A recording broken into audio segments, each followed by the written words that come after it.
Okay, guys, good morning. So welcome to your Module 5 of the Safeguarding Support Officer Level 3. Just to kind of go over the ground rules as we normally do, just making sure that you've found your quiet place, that you've come prepared, you're on time, so thank you so much for that. Your cameras are on where they can be, obviously, if there are young people around you, if you are at work. Absolutely, I understand that you may need to turn them off. But if you can, keep them on wherever you can. Mute your mic and then obviously unmute as and when we ask questions or we're doing some feedback. If you can, it's always probably best just to raise your hand because it just stops sort of 2 or 3 people talking all at once. And then I'll make sure we get round all of you. Let everybody contribute and as this group are positive, responsive and constructive, which is fantastic. In terms of our wider curriculum, so again, we sort of embed that essence of British values throughout all of our courses, and I think organically, when you're on a safeguarding course, again, you can kind of see how it does all embed within our sort of system. So it is things like promoting democracy, rule of law, individual liberty, mutual respect, and tolerance of different beliefs and faiths. And again, I think with all of that organically, it does sort of flow through. We also do cover equality and diversity, safeguarding, numeracy and literacy, and prevent as well. And this is kind of all embedded within our wider curriculum. Just to point out some of our team members. So we've got the training director, who is Beth Rhodes. We have Joe Morgan, who is our functional skills and SEND. We have Amy Armstrong, who is our compliance manager. Then there's myself as deputy SO and also the SEND lead. We've got Amber Massey, who is our operations manager. Charlotte Palmer, who is our course development and a mental first aider. And then we've got Zoe Beattie, who is our curriculum manager. If you did need to reach out to them at any point, their email addresses are there, including myself, which you've got. But if I can help with anything in any way, then please do just reach out to me. Just a continuation of that, we've got Ed Johnson. He's our designated safeguarding lead for clear quality, and he's here really to ensure the safety and well-being of yourself. So if you did need to reach out to him, in a kind of safe environment, he will support you with any sort of safeguarding concerns and look at any sort of intervention to help if there are any challenges. And again, his email address is just at the bottom there if you did want to or need to reach out to Ed. Okay, so moving on. Learning objectives for today are to understand your responsibility to escalate safeguarding concerns, identify when escalation is necessary, apply professional challenge appropriately, record defensible escalation decisions, and understand regulatory expectations. It's another word I can't use. It's a tongue twister one for me. We are watching some videos today, so I do just want to put a bit of a trigger warning out there. We are looking at the Rotherham, the young girls of Rotherham, and also Holly and Jessica Wells as well. Just Holly Chapman and Jessica Wells, I think it was. I just want to make sure I get that right, bless them.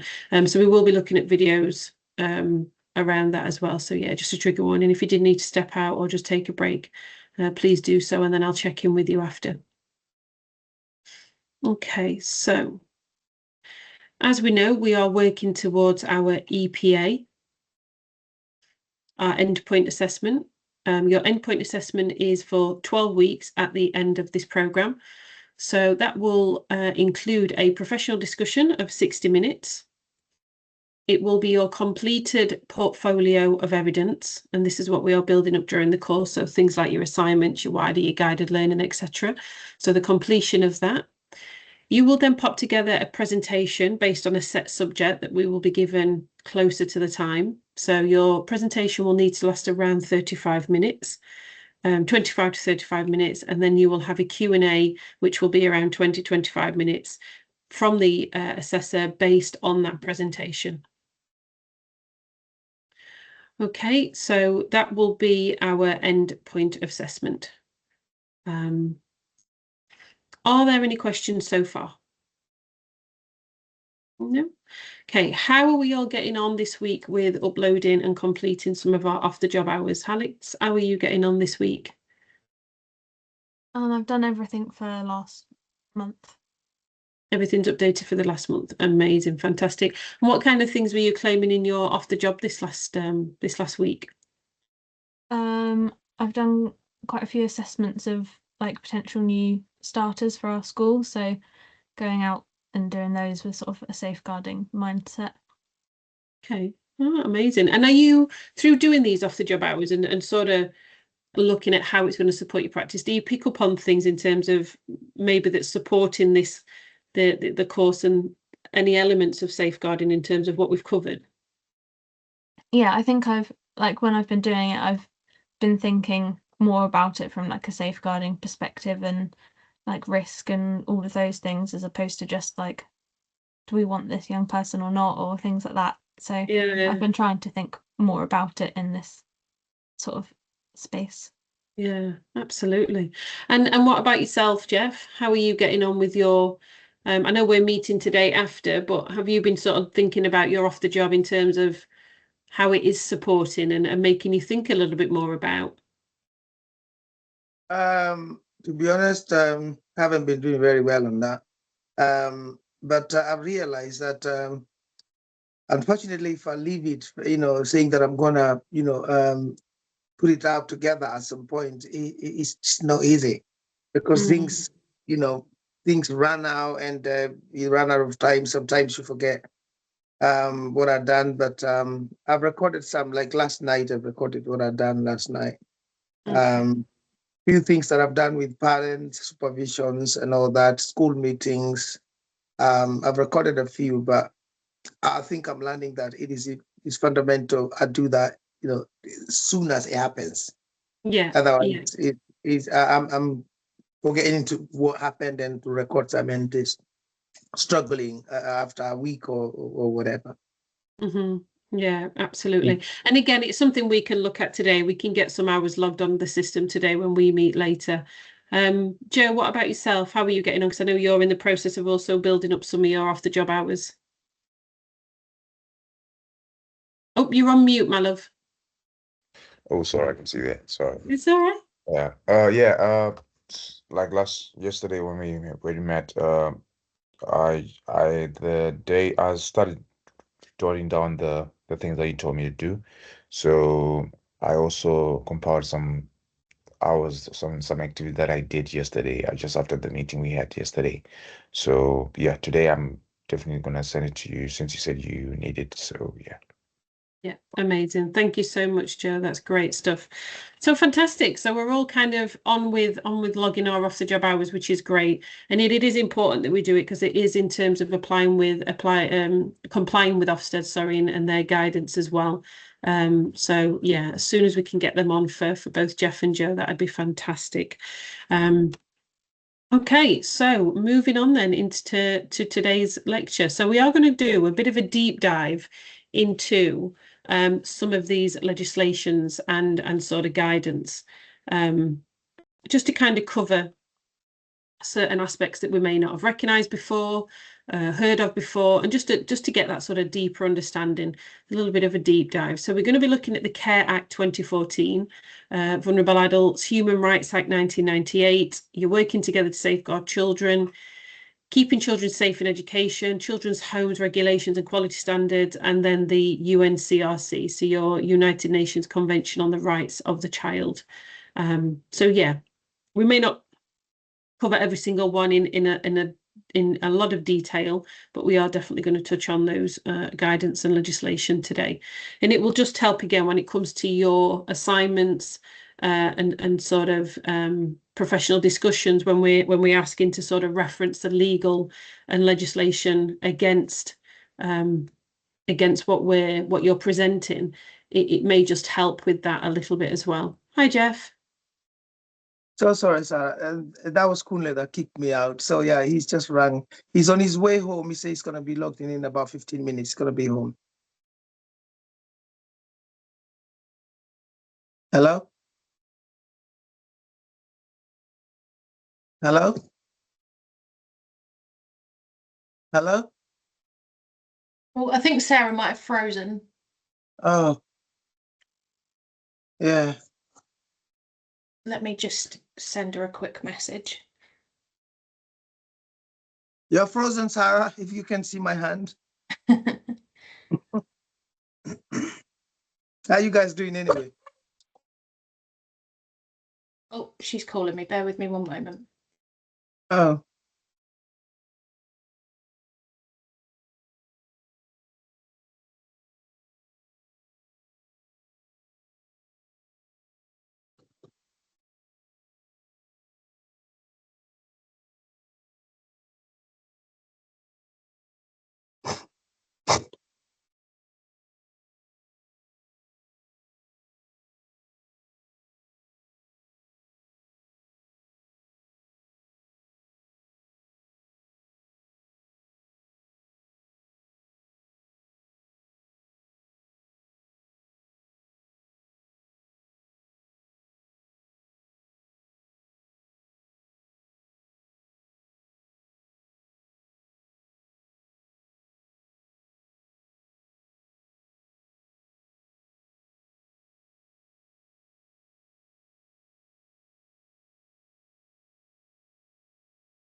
Lisa, are you able to hear us? Sorry, Sarah's had a power cut and I'm just trying to help her get everything back on. Right. So bear with me Okay. 2 seconds. Okay.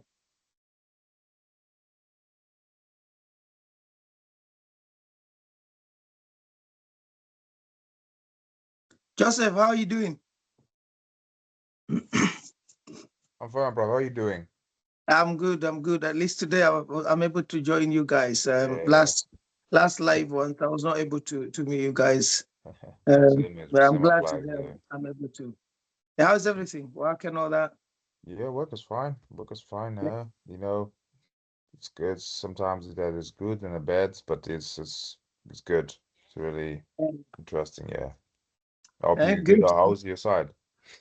Not bad. Just trying to push on too much, but at least for the next I'm off for the next 10 days. So that's why last night I was a bit late at work and all that, trying to push everything. Yeah, When you're going off, sometimes there's few things that you need to put in place, and time is not on our side always. exactly. Yeah, Time has that's never been on our side. yeah, all is well. Can't complain. Yeah, that's fine. Okay, Alex, so how you doing? I'm sorry, I'm just downloading the presentation and then I'm going to continue until Sarah has her power back on.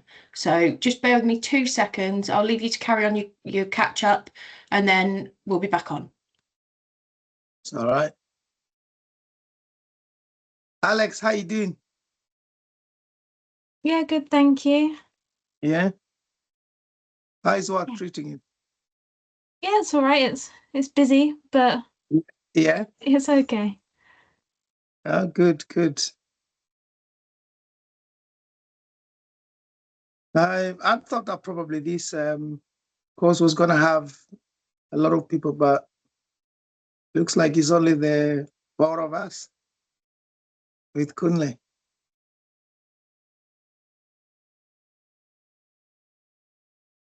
Okay.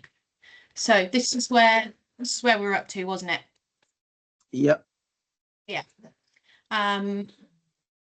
So did Sarah go through any of these points while she was on, or did she just bring the slide up? I think she just brought the slide up, but Okay. hadn't gone through. Okay, fair enough. So these are some of the statutory guidance and legislation that we will all work to in our roles. You've got the Care Act 2014 for vulnerable adults, the Human Rights Act 1998, Working Together to Safeguard Children 2023, Keeping Children Safe in Education, the Children's Homes Regulations and Quality Standards 2015, and the United Nations Convention on the Rights of the Child. Do any of these acts or guidance sort of stick out that you go to day within your role, or are there any that you sort of haven't necessarily heard of or looked at? I think we use We use especially the Children's Home Regulations and Quality Standards 2015. But the Working Together to Safeguard Children, of course, is a document that we use every day. But I thought it was updated in 2025. There's an updated version from 2023 to 2025. The Working Together? Yeah. Mm, I think the main one is still 2023, but I think yeah. there are a few things that they updated in 2025. Yeah, I think that is the main document that, that is sort of published and out there. How about the United Nations Conventions on the Right of the Child? Do you refer to that at all in your setting, or do you have that anywhere for, children or staff to access? Yeah, it's available, but in our place, we don't use it that much, PSC, but it is there. It is there. Yeah. Oh yeah. No, the United Nations, we don't use that one from Okay. Quality. Yeah. There is a slide that we will go through shortly on that UNCRC, and it just points out for young people what their rights are, right to education, things like that. What about you, Alex? Are there any here that that you sort of gravitate to? Because where I work, we're a school as well as a care home. We use the Keeping Children Safe in Education a lot. Yeah. And that comes into our safeguarding training every year when there's an update. Yeah. Perfect. Do any of you work with adults, or is it all children? I work with For us, adults. it's just children. Yeah. It's just children's also. Okay, that's fair enough. And the Human Rights Act, does anybody sort of gravitate towards that? Any of the articles in that? I think in ours we do use it in CSC, but it's just touching it. Just like you said on the UNCRC, it's just touching things, few things here and there, but it's not some of the main guidelines or articles or that we use. Yeah. Yeah. Okay. No problem. Well, we will touch on quite a lot of these acts and legislation as we go throughout this module. So hopefully those ones that you don't necessarily know or use, you might get a bit more sort of information out of this lecture. So working together to safeguard children.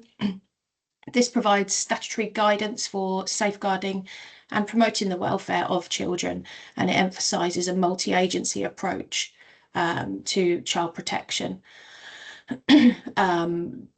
The roles and responsibilities, you've got your designated safeguarding lead, the DSL, the local safeguarding partnerships, safeguarding partners, and your frontline practitioners. And then you've got the thresholds, which are early help, child in need, and child protection. Are you aware what the child protection is, like what section it is? Are you talking about, we do have the ICO, the section 31 and section 20. Yeah, so a child protection is section 47. So yeah, when there's a child protection meeting or child protection threshold, it's a section 47. And what about child in need? Does anybody know what that one is?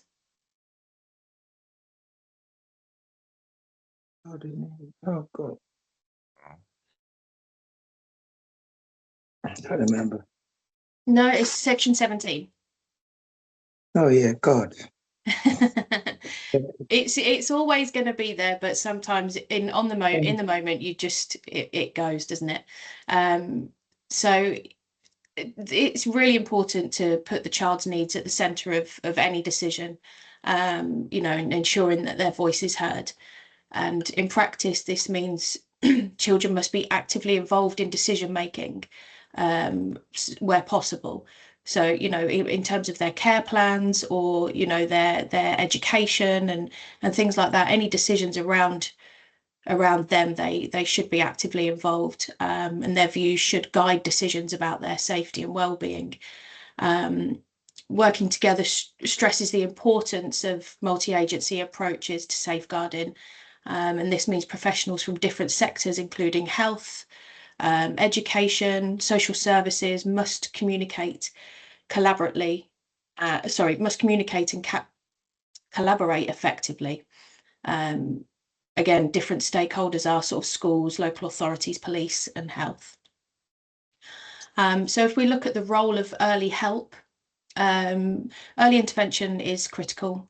Working together encourages agencies to intervene as soon as a concern about a child arises, and to avoid escalating issues later on.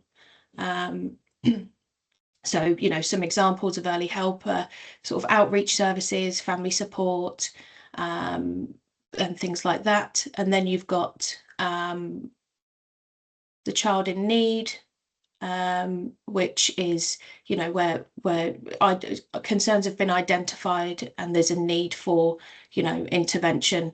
And then child protection is where there is a risk of harm to the child, a serious risk of harm, and all professionals will come together and, look at what support should be put in place.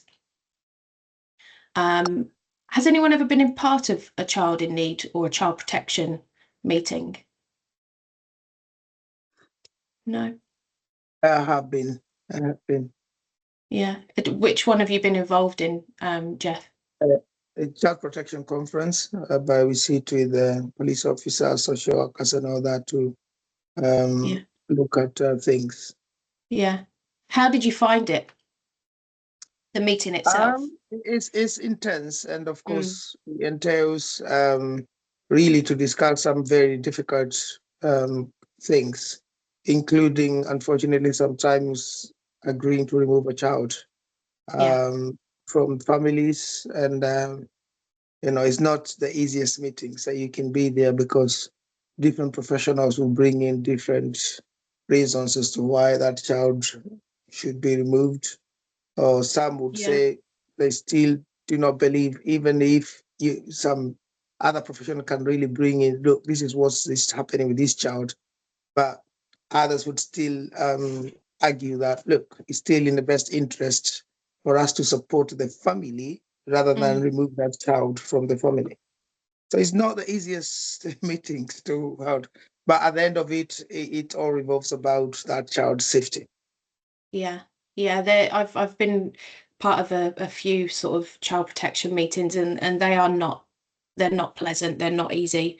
And especially being sat in front of so many different professionals that, have such an influence over decisions about the young person. It can be quite sort of, it can take you aback a little bit. They're very intense. So if concerns are not being taken seriously, or if action is not taken in a timely manner, it is crucial that practitioners know how to escalate concerns effectively, and clear escalation pathways should be in place. And do you, in each of your homes, and for you, Alex, in your school, do you have just the one DSL? Is your manager the DSL, or do you have sort of a DSL that sort of oversees everybody? How does it look in your settings? Joe?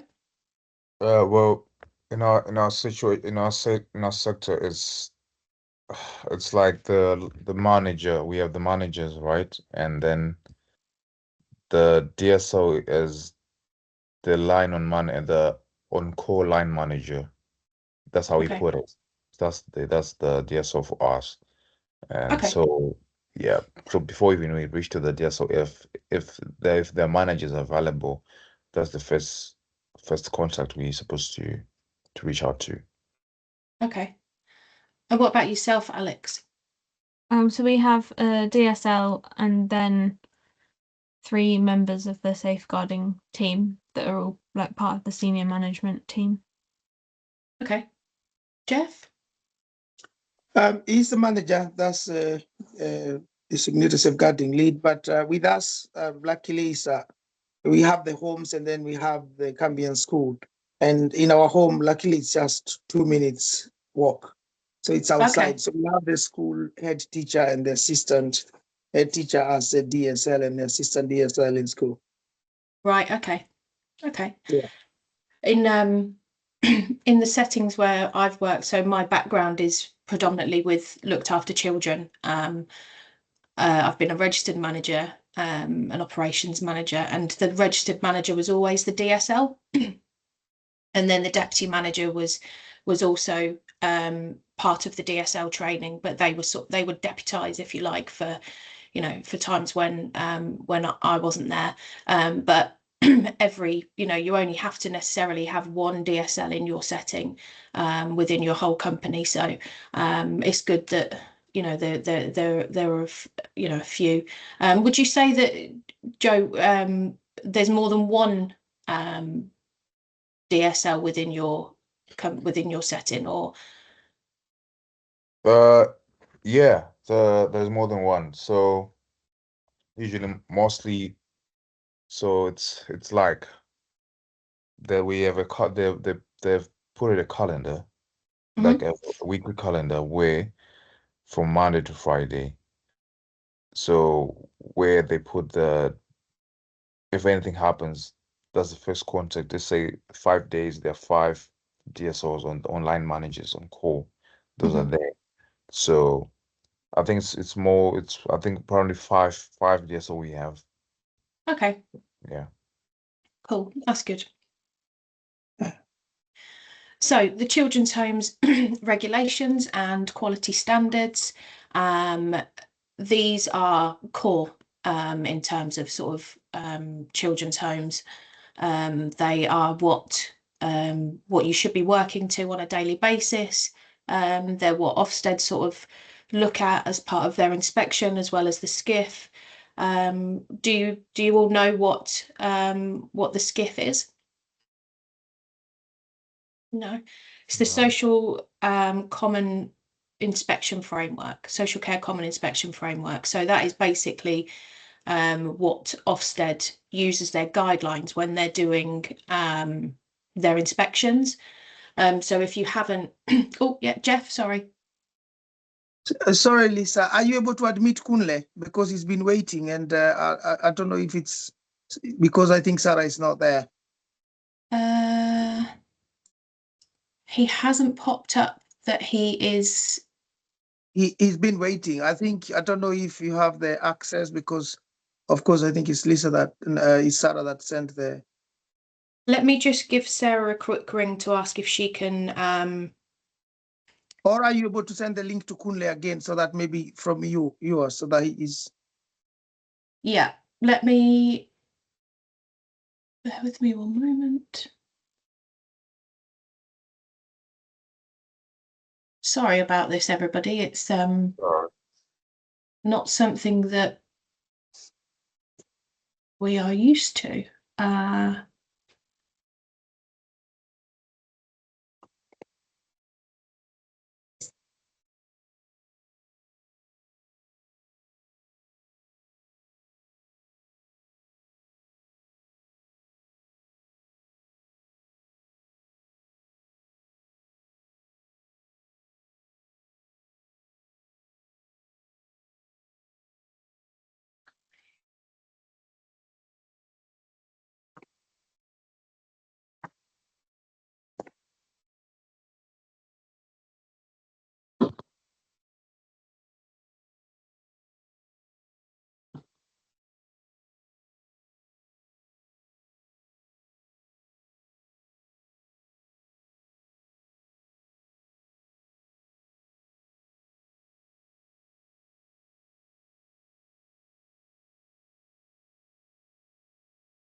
Okay, I've just sent him the link, so hopefully he'll be able to join using that link. But if he can just let us know.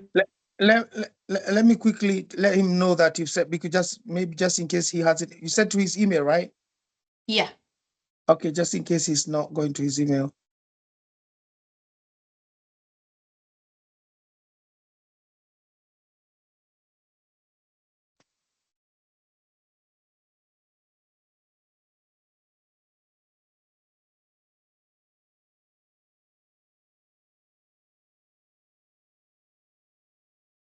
Oh, are you back? I'm only back on my phone. Guys, I do apologise. I've had a power cut in my area. The power should be back on soon, but I think, Lisa, are you okay? Yeah, yeah, it's fine. Don't worry. I can carry on until your power's back on. Okay, the engineer is on the way because they provide a live update, so I shall be back shortly, guys. I'm just going to save my battery for emergencies, so I'll come back online as soon as I can. Sarah, have you seen if Cunley's in the lobby? Because I can't I see think him. he's logging in now with the link Okay. that you sent him. Okay. No problem. All right. See you later. Here we go.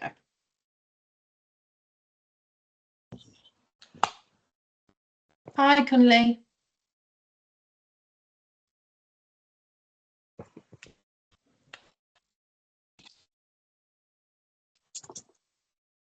Can you hear me? Yep, can hear you now. Yeah. Sarah's had a power cut at home, so she's just waiting for the engineer to arrive. So I'm just kind of filling in while we're waiting for Sarah to come back. We're just talking about the children's homes regulations and the SCIF. Okay. So have you heard of the SCIF before, Cunley? Yes, I have. Yes. Yeah. So yeah, that's the sort of guide that Ofsted will Yeah, use. that's the framework that they use to when they come to have a look at the homes. Yeah, yeah. So this is what they're looking for. Yeah, exactly. And they'll run that alongside sort of the children's homes regulations and quality standards. And you know, if you haven't seen the document before, if you're not familiar with it, then you know, by all means use Google to have a look at it or ask your manager. But it is a really good document. It gives you more, you know, a lot more of an insight as to what Ofsted actually look for when they come and you know how their sort of inspections work. So the Children's Homes Regulations and Quality Standards were introduced in 2015, and it established a set of regulations that all children's homes must adhere to in order to ensure the safety, well-being and positive development of children in care. These regulations cover all aspects of care, including safeguarding, education, staffing and leadership.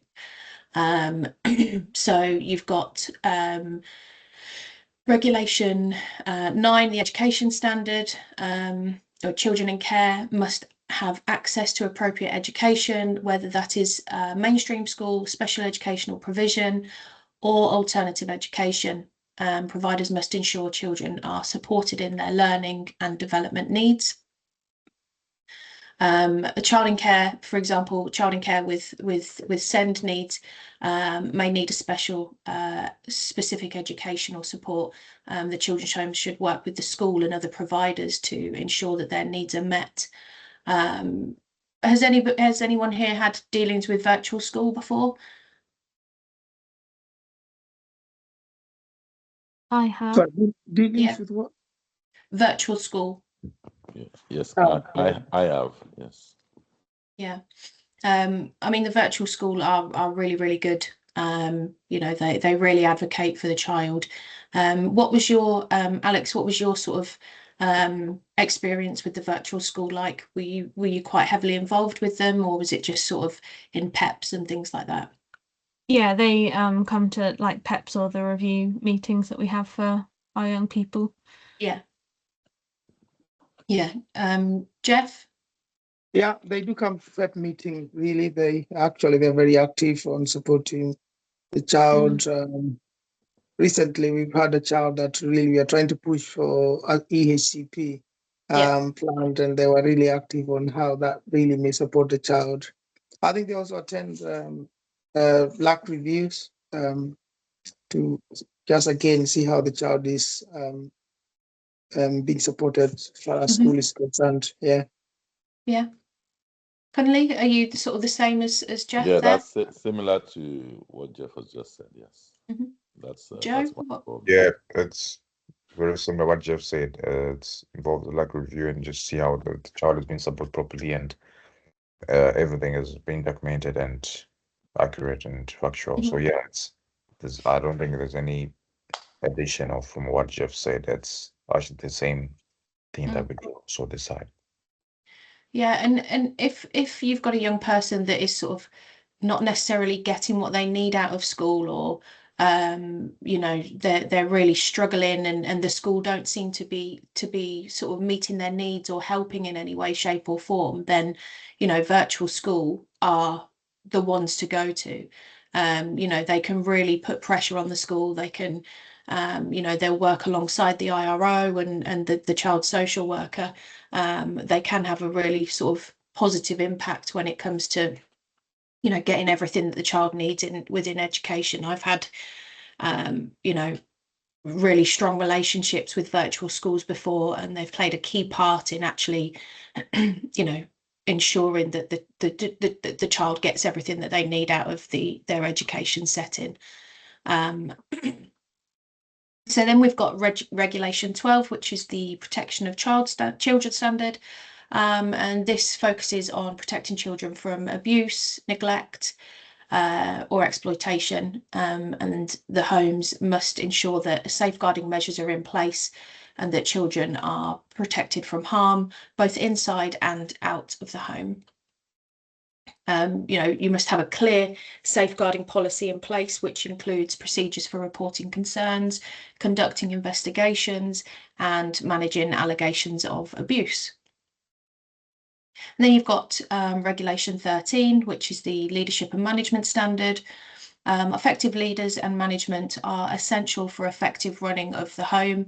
Leaders must have the necessary qualifications and experience to oversee care and ensure high standards.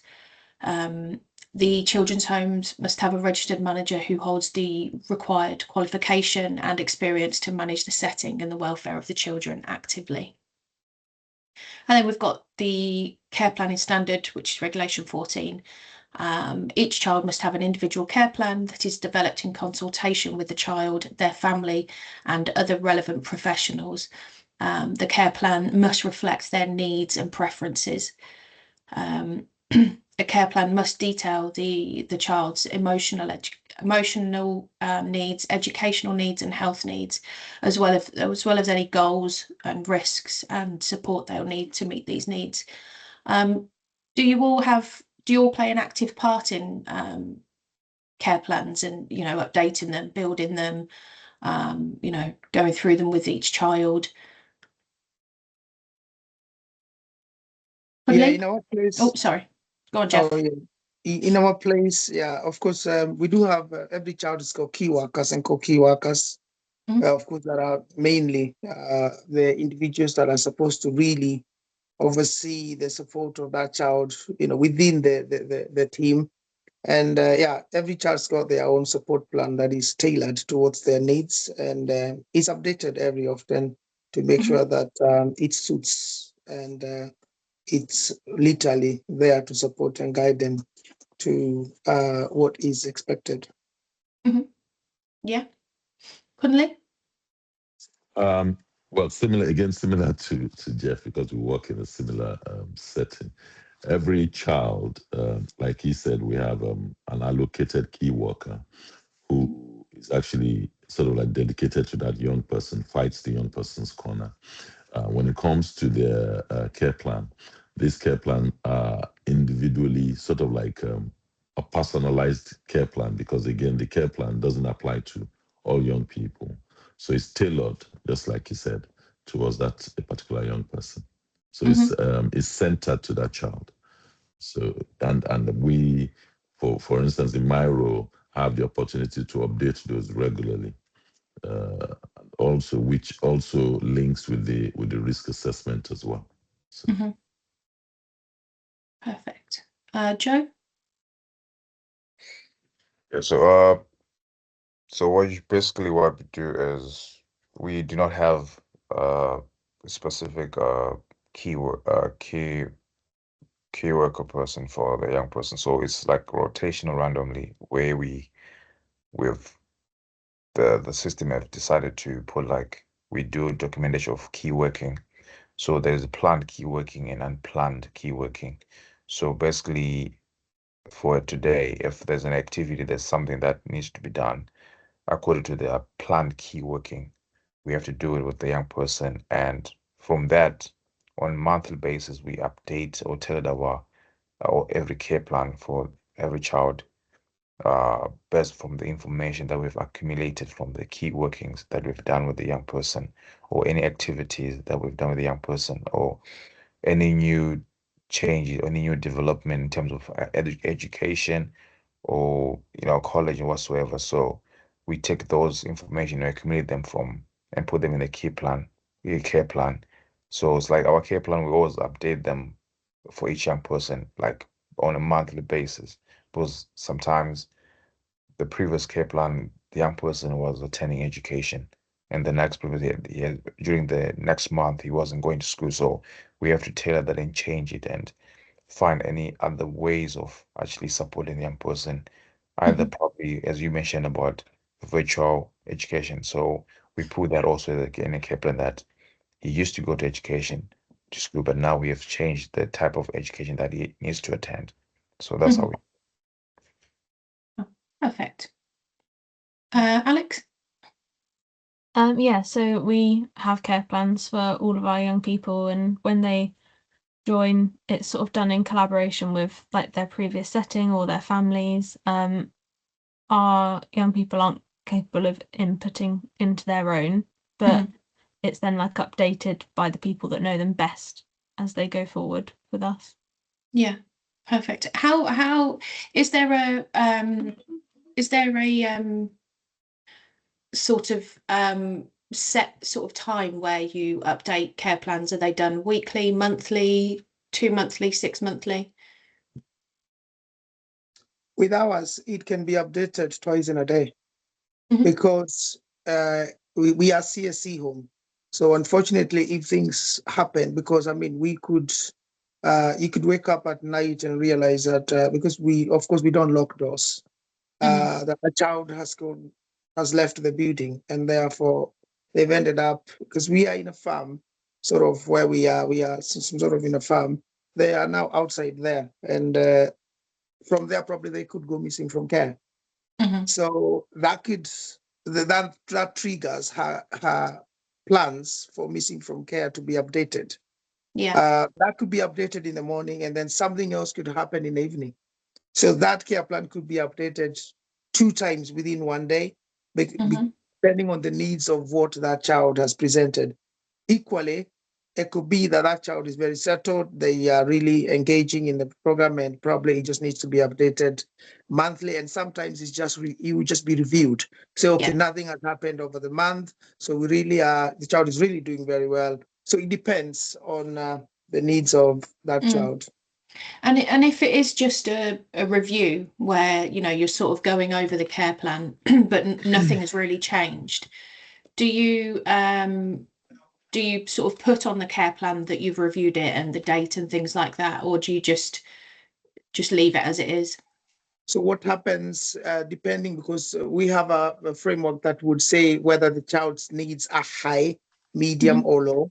And even in high, we have the gauges. It could be high, like as 50, in terms of numbers, and still 40 would still be high. So, but 45 would be kind of medium high. Okay. So if they say, for instance, the child is doing very well, and there's no much changes that has happened, we would probably look to lower the risks to say, oh, this child was going missing from care quite a lot last month.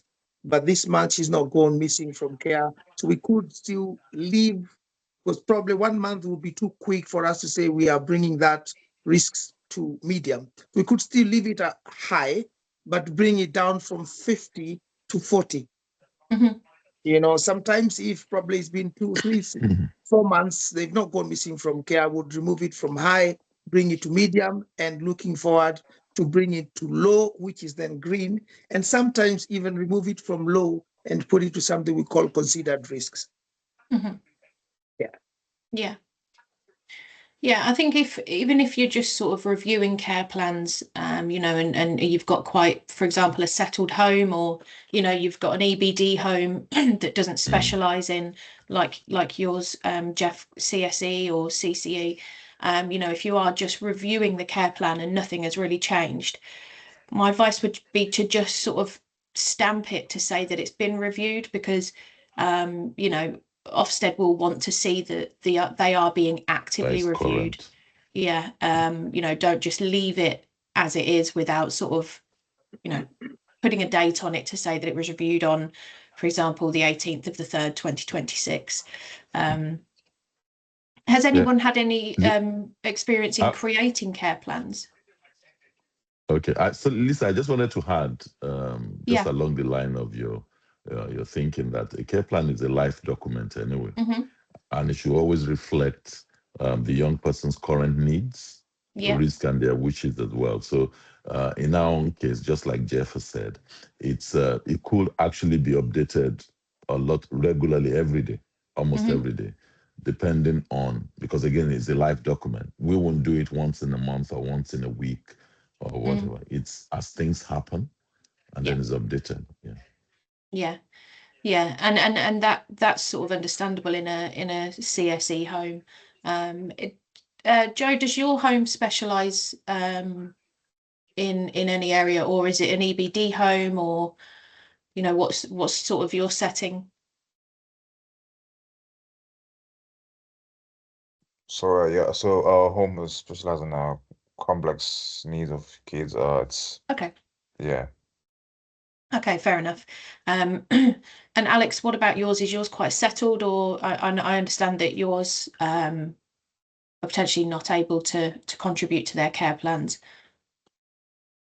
Yeah, we also have them as live documents, so they're reviewed every year, and like the date will change every year if it hasn't been updated regardless, but they can be changed so that they reflect like the skill level and how much support the child needs at any given point in time. Yeah. Yeah. I mean, as a standard, you know, in an EBD home, for example, which is sort of my background, you'd want to be seen to be reviewing them every month, at least once a month if your home's settled.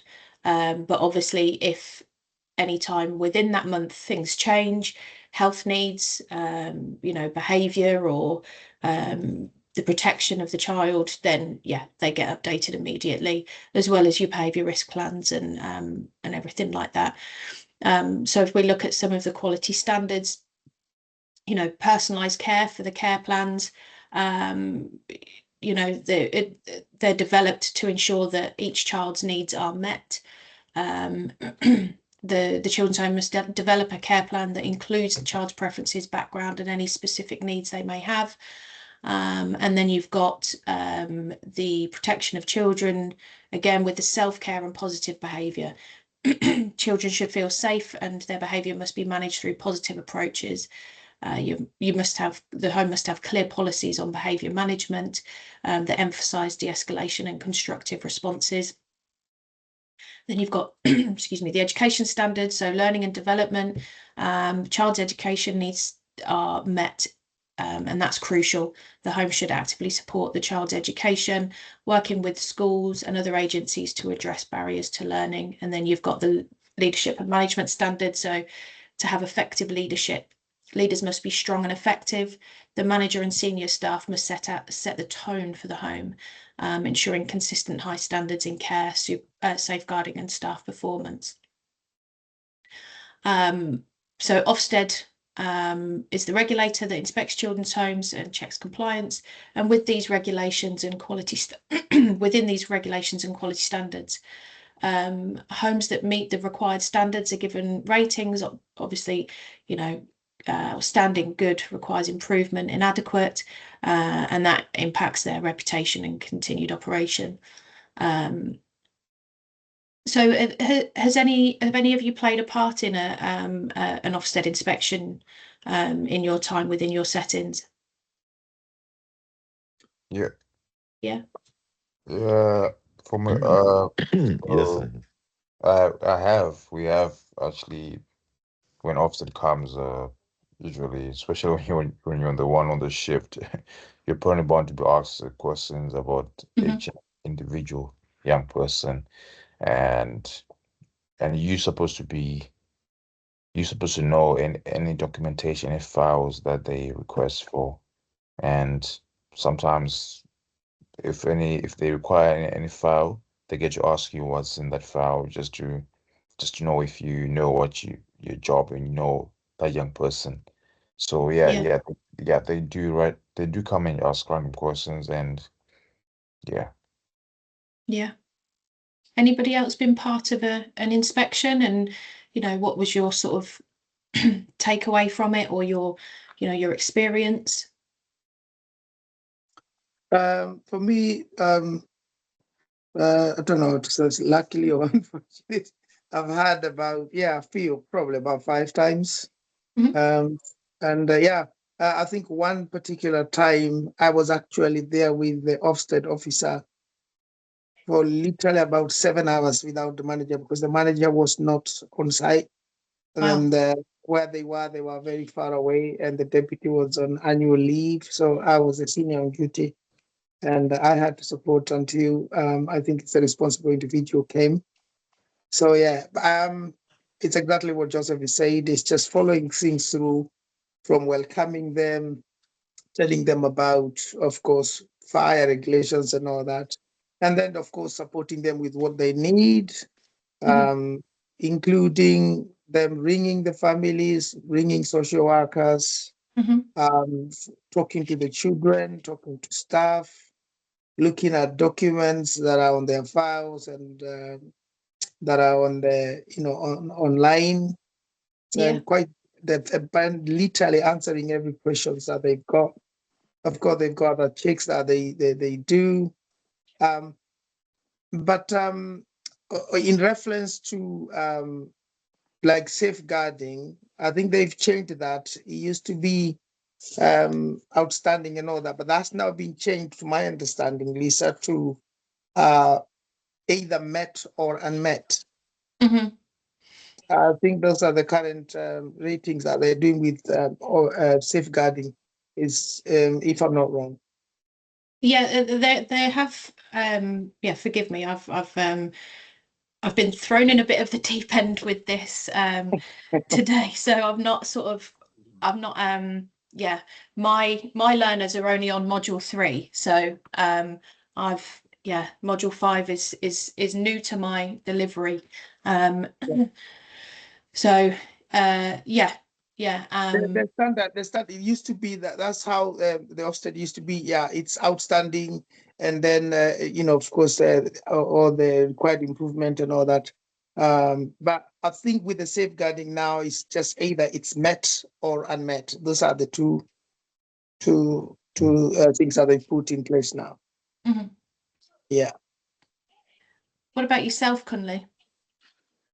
With me, I've been involved with Ofsted inspections. Maybe when they turn up to the home, and I believe that what they're actually principally looking for is they're looking for leadership, how the home has been managed, how the young people have been safeguarded, how they've been looked after.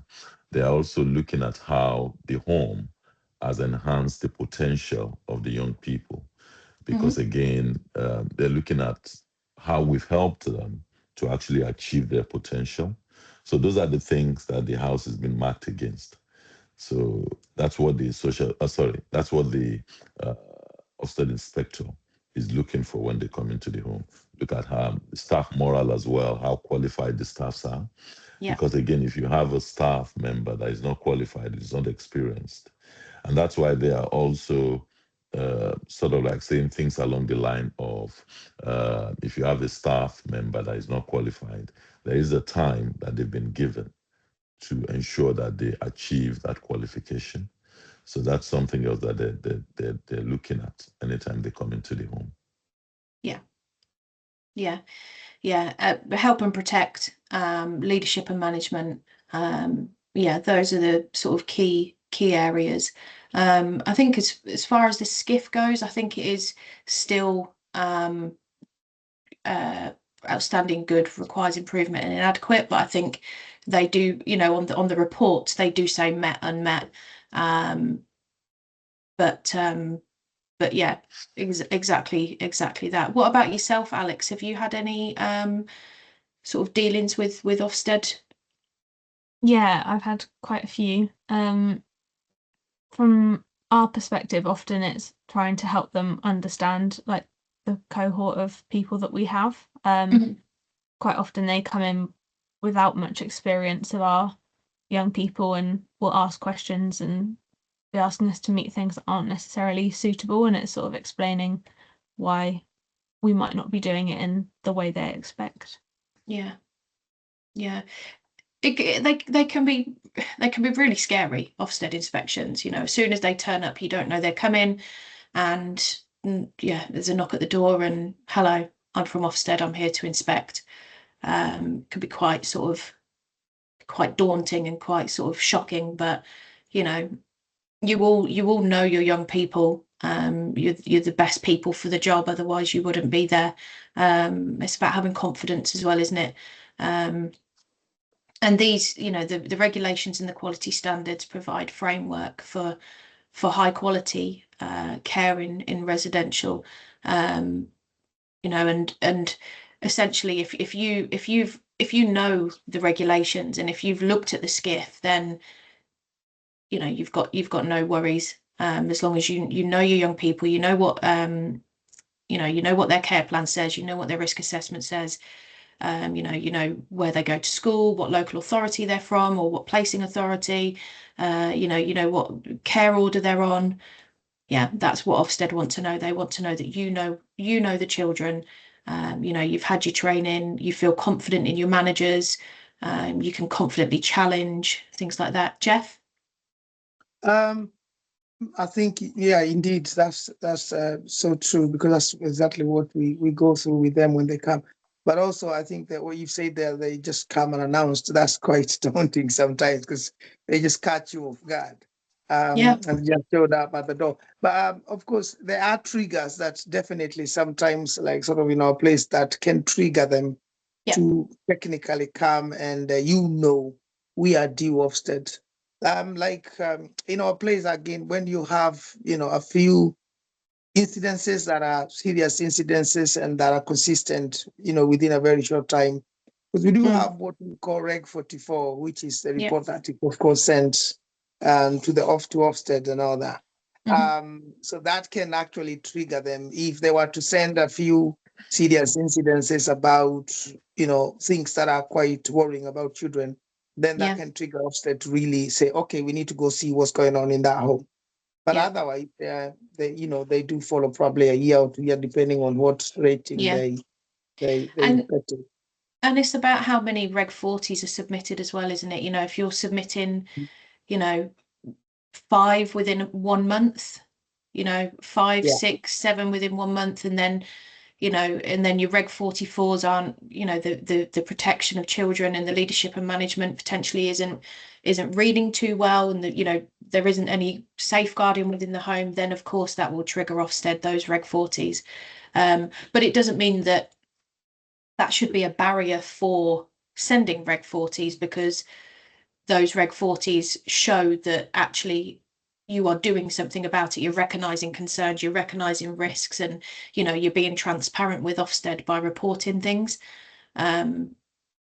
Is everybody aware what a Reg 40 is? Obviously, Jeff, you are. Cunley, I know you've from previous sort of sessions I've been part of, I know that you know what a Reg 40 is.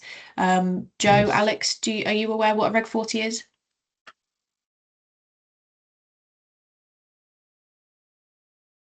I've heard of them, but I don't think I could define it. Yeah, okay. So it's the whenever there's been a serious incident, anything that a manager believes to be serious, essentially that's the criteria, or police involvement, or an overnight stay in a hospital, yeah, a high risk missing from care, things like that you notify Ofsted. There's an online portal where you submit a form.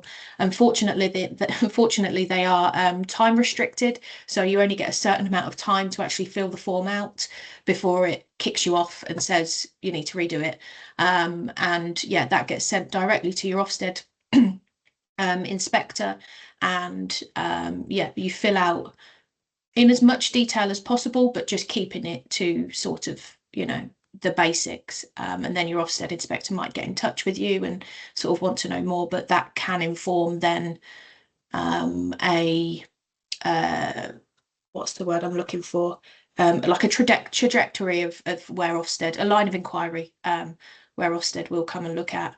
And yeah, it's a good thing, because like I said, it shows that you're transparent and you're recognizing concerns, but as well it can trigger questions. Joe, were you familiar with Reg 40s? Yeah, Reg 40. I'm quite familiar with Reg 44, but Reg 40, I know it has to do with it requires the home to notify Ofsted and Yeah. relevant authorities about serious incidents.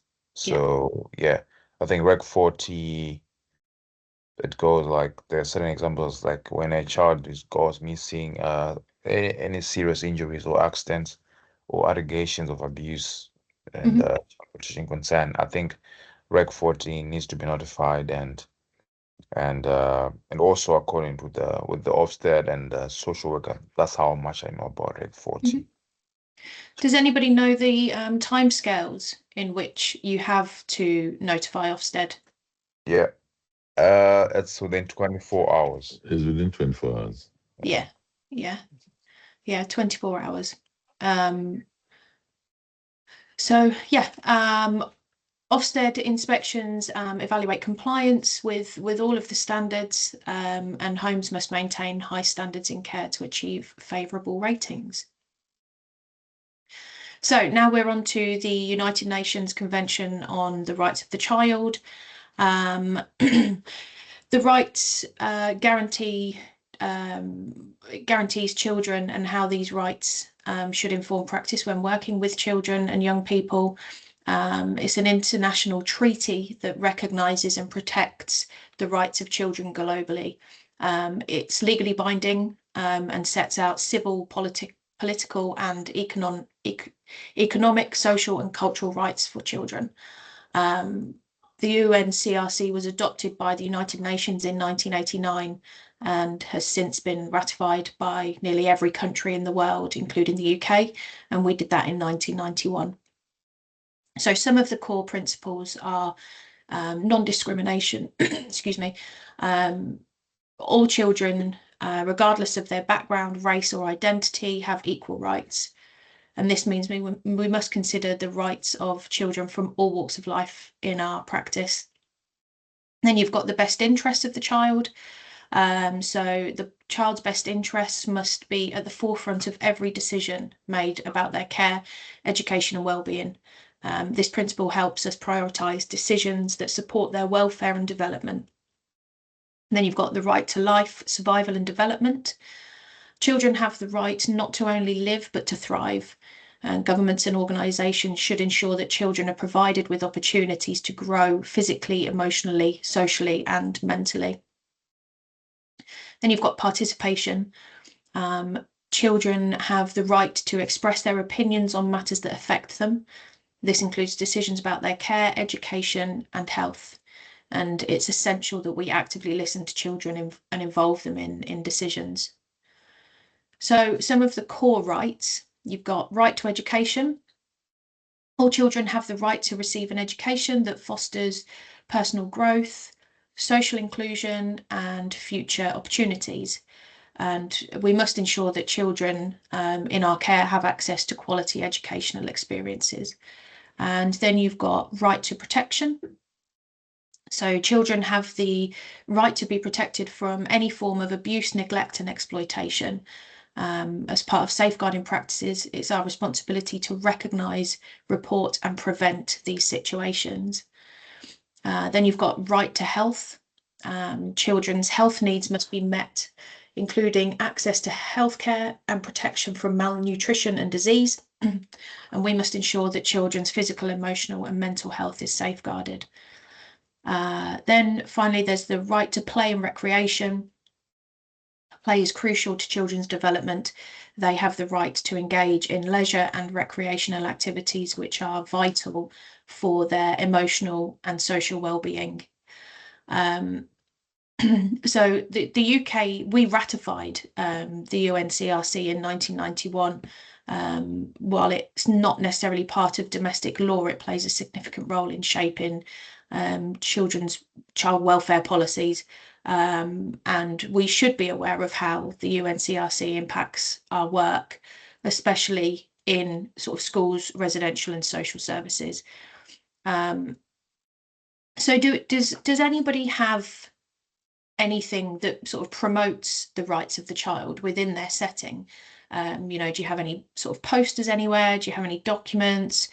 How do you ensure that staff and children know what the rights of the child are? Joe, come to you first. Yeah, we do. We do have documentation where both sides, the staff and the young person, know their rights. And I would lie if I'm quite sure which documentation I forgot about, but we do have a documentation where, and also we have certain documentation where it is simply summarized rights for the young person, that every time they get to come into the office, some of them they can actually read, or even if you're having a kind of a silly debate or an argument with them, they'll just look at one of those key factors of the child's rights, and they'll just say it out to you, which is very interesting, because they really know and their place, and they really know where their voice is when it comes to the rights of the child. So yeah, there's a documentation, but I would lie if I know what it is specifically. But what I'll do, I'll check on the tab of the file that I know about it. So yeah, but I will do that. Yeah, that would be good, just to sort of refresh your knowledge on where it is and what yours looks like in your setting. Jeff, what about yourself? Ours is there. The children, of course, they do know their rights. I mean, they got the core rights there about education. Unless a child is really sick, they know they must be in education. Luckily, our children, like the one that we have right now, all of them are fond to education, and they look to, they go to school all the day. You can hear aspirations of what they want to be. I want to work in care sector like you guys. They recognize what we do and the role modeling that we play. So the education is key for them, and they know a child has to be in education. As long as they are still a child, they do need to be in education. They've got other things like participation. It's critical because we do have things like young people's meeting that is their voice to be heard, whereby they can share things pertaining the house, including pertaining how they are cared for and how they are supported. They also talk about each other, how they are managing peers and all that within their homes in a very safe environment. We have things like complaint forms that are available on the notice board, so that they don't have to come to the office to ask, can I have a complaint form? I want to make a complaint about this and this. So that's made readily available for them at a certain place, whereby they can just go pick it up, get a pen, and write that and then just hand it either to staff, so that they do have, you know, things that participation that they do have within that lets them know that they can feel that they are part and parcel of their care plan. Also, in their care plans, there are some documents and all that that we work with them. It's just not a document that is just done by professionals.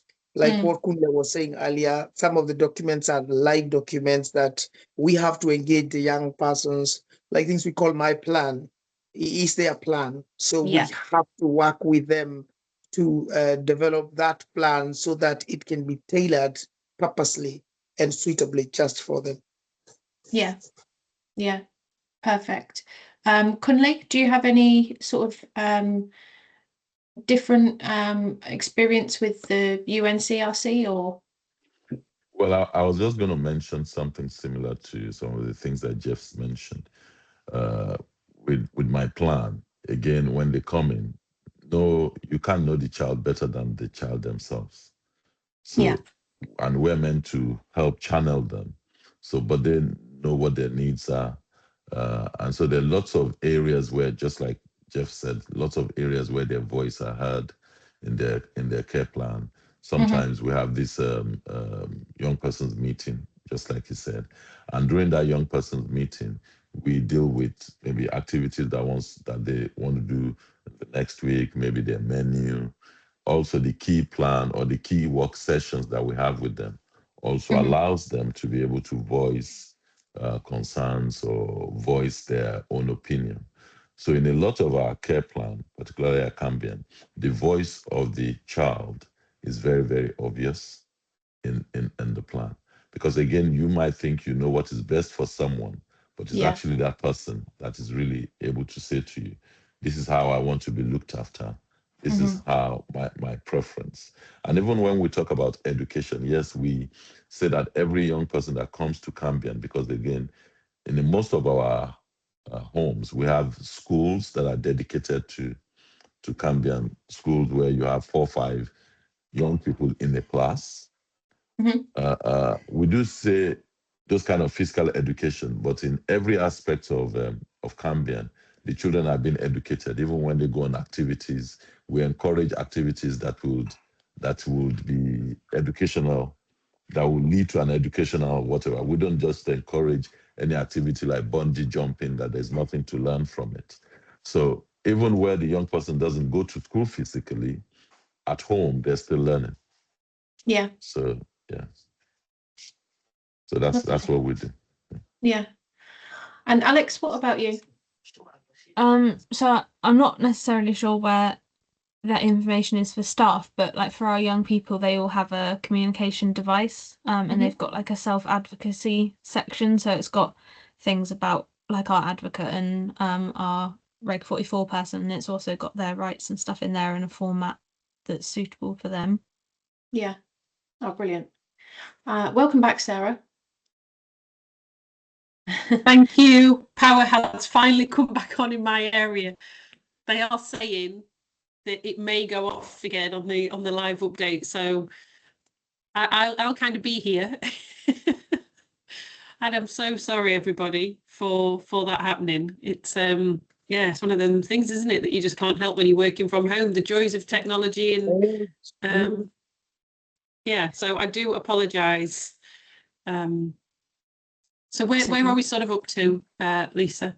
We're just talking about the UNCRC, and I've asked the group if you know where that information is accessible for children or staff, and what it sort of what it looks like in their setting. So did you want to take control of this, or?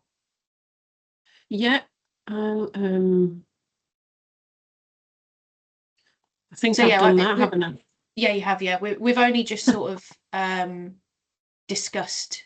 You know, I've gone through the key principles and the core rights, and you know how we adopted the document, or we ratified the document, and yeah, I've just sort of gathered where the group know where to find the information. Okay. How many of you guys use or refer to the UNCRC document? Is it something that you do refer to a lot or think about a lot in terms of this document? Jeff, what Yeah, about that one we're yourself? just discussing with Lisa, and we've just gone through about what we do and where we touch base with that, like on week, it's the best interest of the child, things that we do, how we engage and we allow the children to participate in decisions making and all that. The core rights about educations and making sure that they're supported health wise and that play is an integral part of their growth and development in reference to recreations and all that. Yeah, absolutely, absolutely, fantastic. And would you say sort of young people equally are aware of this document within your setting? Yeah, our children actually are aware. They are aware of their rights, and they will tell you, and they will mention them. It's my right. It's my right. You can't do that. It's my right to do that. It's my right to refuse. So they know, like, you can't just force them to go to the doctors. It probably would be the best thing that you want to take that child to the doctor, but you can't force them. You just have to find a way of just telling them, look, it's in your best interests that you go and see a doctor because your health. ABCD, Yeah. but it's within their right. So No, absolutely, absolutely. And Joe, Alex, for you in sort of your settings and your roles that you play, because I know actually your roles are very, very sort of different, even though you're both within sort of supportive roles for young people. How do you guys personally sort of ensure that children's voices are heard, even when it can be quite complex or sort of difficult situations? Alex, if you want to go first. Yeah, so for us, we try and always make sure that we're offering children a choice.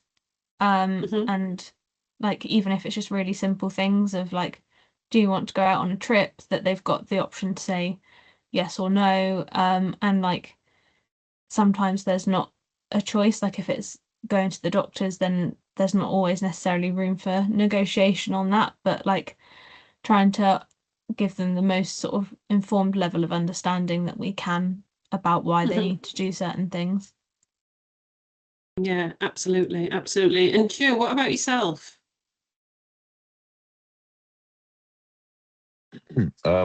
Again, with me, just like similar to what Jeff said, the young people we work with, they know their rights. In fact, sometimes if you're not careful, they understand the system even better than some staff.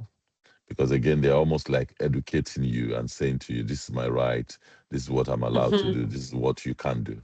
So sometimes working with these young people, you must be on top of your game as well, because they will actually tell you where you've gone wrong. An example was just yesterday, because I just left the shift this morning.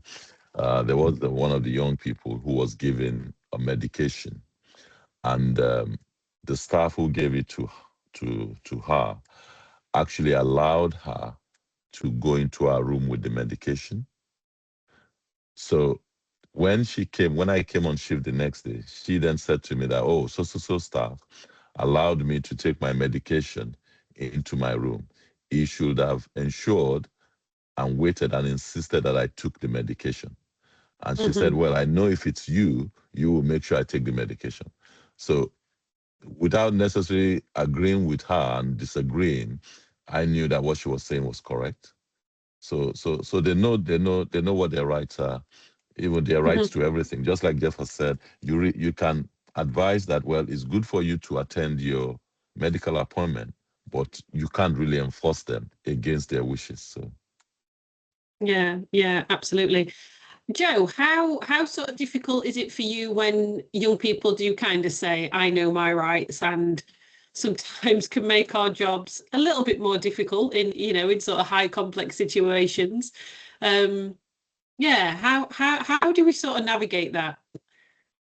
Well, I don't know. I think I have quite experienced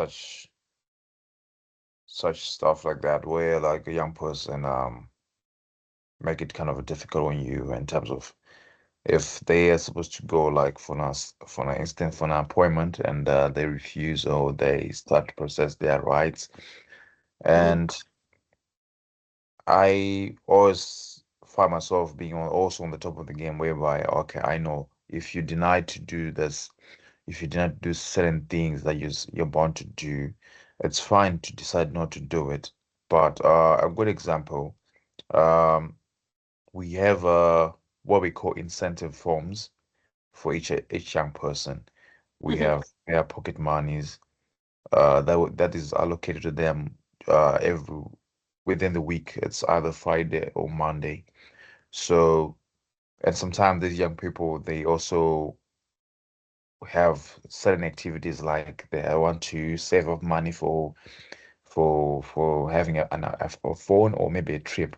So we've just tried to do and navigate is if if one of the young persons is supposed to go to school and he decided not to go to school that day, and and they know if they don't go to school, they don't get a certain incentive on that day, which we call it SS, which is called uh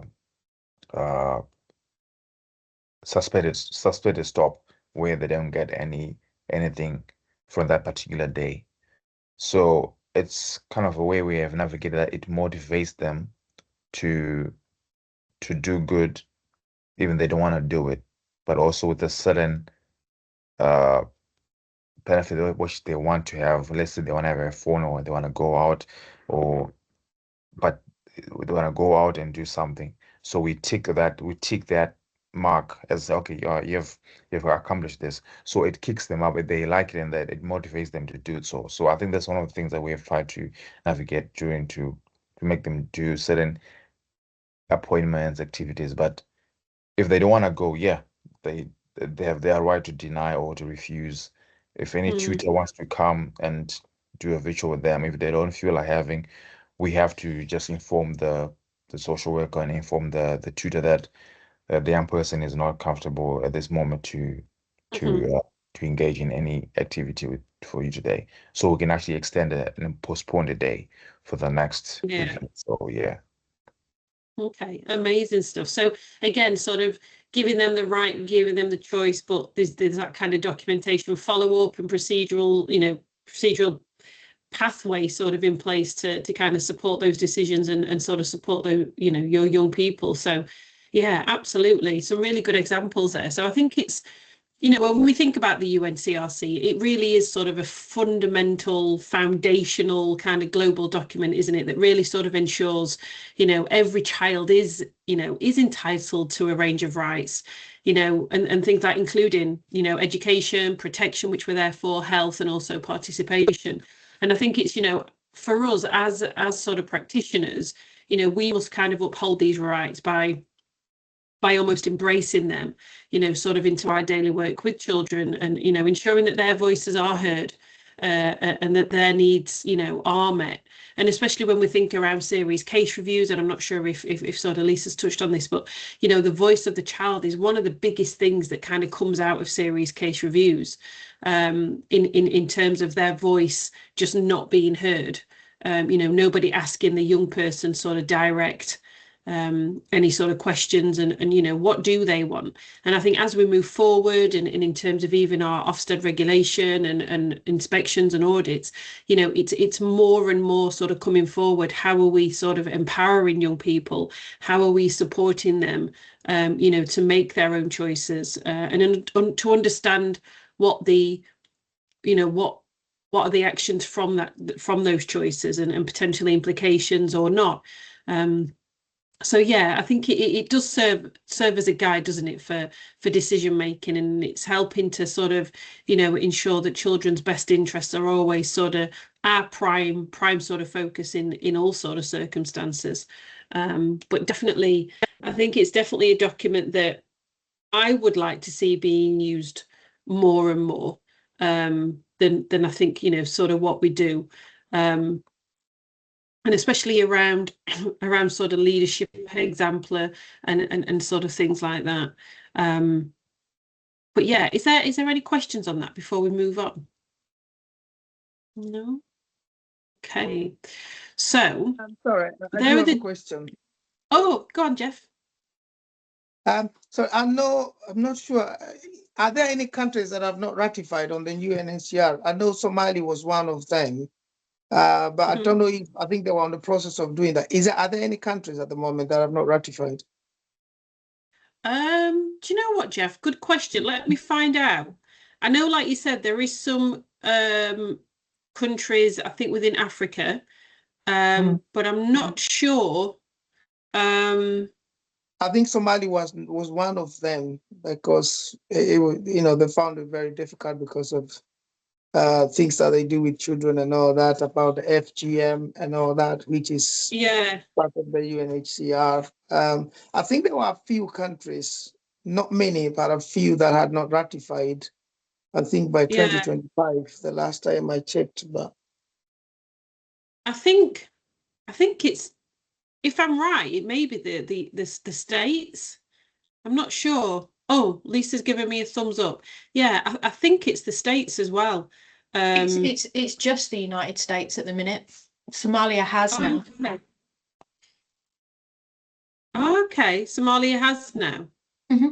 Right. Okay. Okay, so yeah, so the state, I mean, it's quite a big one, isn't it? The states not, yeah,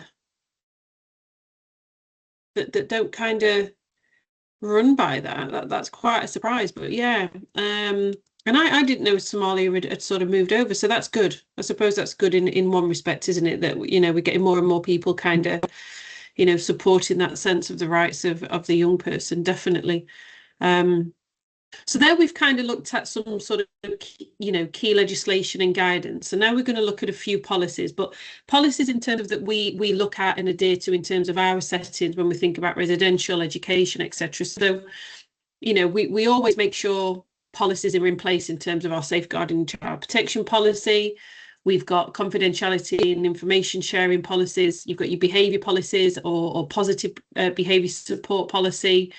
Your whistleblowing, health and safety, and online safety. So we're going to have a bit of a deep dive again into sort of your safeguarding policy and then your whistleblowing policy. And this is where we talk around sort of the whistleblower, Jane Senior, that was one of the main whistleblowers of the Rotherham grooming scandal that happened a few years ago. But we'll start firstly with our safeguarding child protection policy. So we know that this policy is a critical, sort of document that does set out, the procedures for ensuring the safety and welfare of children and young people in our care. And it does provide us, doesn't it, with clear guidelines for sort of identifying, reporting, managing concerns, etc., related to child protection and safeguarding. So within this document, you normally have all your LADO details, or your safeguarding lead details, your local authority partnership, MASH, multi-agency. It's a kind of a real wraparound document that's got all this kind of information that we need if we needed to kind of report, refer, escalate, etc. And again, it's a policy that ensures children's welfare is protected in education and sort of care settings as well. And it is essential in any setting that sort of works with children. This policy again provides that sort of framework for protecting children from harm and abuse. And when we think about the categories, it's your physical, emotional, sexual, as well as neglect as well. It also sets out that all staff must follow if they suspect a child is at risk, and ensures that safeguarding is embedded into our sort of everyday practice. Now, for me, the sort of key principles of things that we've listed here. So you've got you're protecting children from harm. So it ensures that children are safeguarded against harm, and that any concerns that we have as practitioners about their safety are then acted upon immediately. And again, we know the difference between and have gone through in terms of all of our training, I'm sure, the physical, emotional, sexual and neglect in terms of things that we are looking out for. We've then got early intervention. So early intervention is the earlier we sort of identify a concern, the better. So early intervention can prevent further harm then for our young people and ensure that, you know, children get the support that they need before issues sort of escalate. So it is vital in terms of, again, sort of clear reporting procedures when we look at that, so that all staff know how to report a concern. We've got clear reporting procedures. This should be a part of our policy. And again, it's sort of a pathway, a detailed pathway in terms of what that looks like, so that every member of staff knows what to do if they suspect a child is sort of being harmed. When we think about all staff, and again, in a question for you guys, in your settings, do all staff get the exact same sort of training for no matter whether you're housekeeping, whether you're in the kitchen, whether you're a bus driver, you know, taxiing young people around, whether you're you know, a worker working directly with the children, do you all get that kind of same level of sort of safeguard training? Is the procedure the sort of same? In our place with Cambian or Caretaker now, before you come to work with us, you go through an induction of about, I think, 13 days, just literally about 2 weeks, Okay. whereby you learn everything that is expected of you to learn, from safeguarding to first aid to health and safety, all those things, before you actually come to the house. This is when you've just finished with recruitment. Then you are shifted to a certain whether place where people are put either in hotels or whatever in different regions, and you are trained. Then you come to the children's homes. When you come there, then we have what right now is just been changed. We used to call it Myras. It's now been changed to what we call Hippo, where you have online training again that you have to complete, and they're categorized as mandatory, and others are there. But there are some others that may not necessarily be for everyone. Like, say, for instance, I'm a team leader or is for deputy manager. Those ones are specialized for those, because then they are the ones like doing supervisions to the other teams. But yeah, training is literally like for everybody, but there are a few that are just particularly for certain individuals. Yeah. What about agency staff? Does any of your houses, settings have, and again, a question to everybody, does anybody have agency workers that come in that where potentially the training has been done, but then they come into your setting? Again, do you get them to review your policy procedures, or do you not have agency workers? In our own case, we agency workers, they're is very tight in the sense that it's a last resort for us. We hardly go agency workers. There are times when we have to maybe invite or get an agency staff in. But what we found is a lot of times they're not able to do what is required of them. There's always there's always a gap, because just like Jeff had said, if an agency staff came into the house today to cover a shift, there will be so much that agency staff will have to do. Because again, before you work with any young person, it's better for you to have read their relevant documents. And so it would take you, if you're coming to cover a day shift, it would take you more than a day to even have those. So we move away from that. I think what we tend to do is to offer it as maybe overtime, most times to the core staff, or to ask for staff from our sister homes. So we will do that instead of going for an agency staff. Yeah, because there's really no continuity in there, actually. Yeah, the care for the young person is disrupted, isn't it, when you're kind of getting agency workers coming in and out.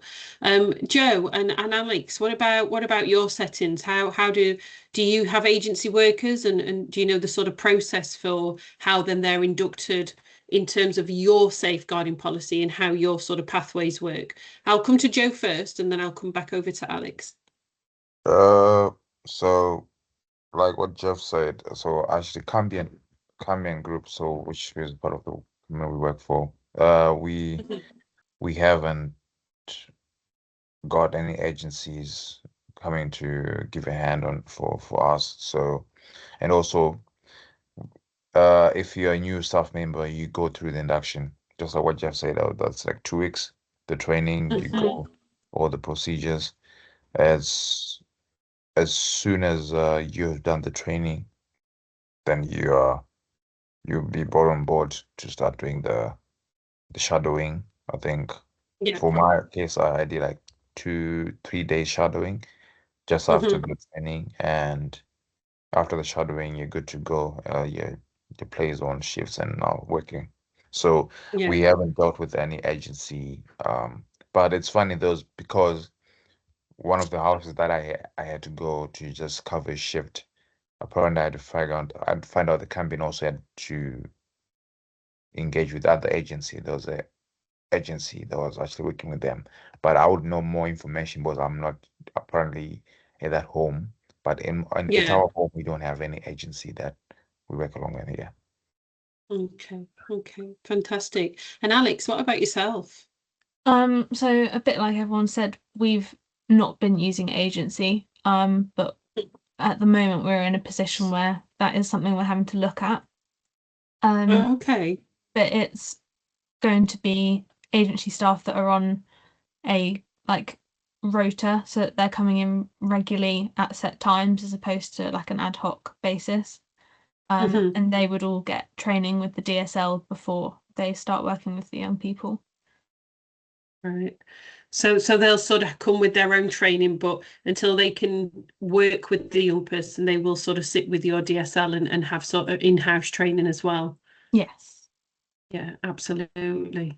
Well, that's really great. And I know I think what I get a sense of, and from running these modules now a couple of times, I think we are starting to move away from agencies, aren't we? I think there is been some sort of things in the past where maybe it's not worked out necessarily too great. And yeah, I get a sense there's more kind of cover between each houses rather than bringing in agency. And I think it's very much like you said, Cunley, it's more around that as well, that consistency for young people. That they're so used to chaotic and what we want to do is try to stabilize that a little bit and bring in more sort of familiar faces. It can be quite unsettling, can't it, for the young people if you've got people coming in and out. But yeah, I think either way, it is just about making sure they are aware of this policy and sort of how it works. But I think it is key when we think around responsibilities. It is a sense of working together, isn't it? It's not just the responsibility of one individual, but it is for the entire setting. So collaboration between professionals, agencies, and the child's family is really essential to ensure that the child's needs are being met. Now, in terms of your DSL, so your DSL is always your first point of contact for any concerns. And then the responsibility of all staff is that, every member of staff, whether they work directly with children or in other roles, they must be familiar with the sort of policy. And all staff have a duty to report sort of those concerns. When we think around key actions in the safeguarding policy, it very, very much is so around reporting concerns, confidentiality and training. And then I think also what's really important is regular updates. And because updates are coming through often, with different legislation, different laws, different guidance. How for you in your setting do you get regular updates? Are they in your debrief sessions? Do they come in your supervisions? How is those messages kind of transcended to the team? And how then is it checked for understanding that you understand the new changes or any updates that are sort of coming through in your policies and procedures?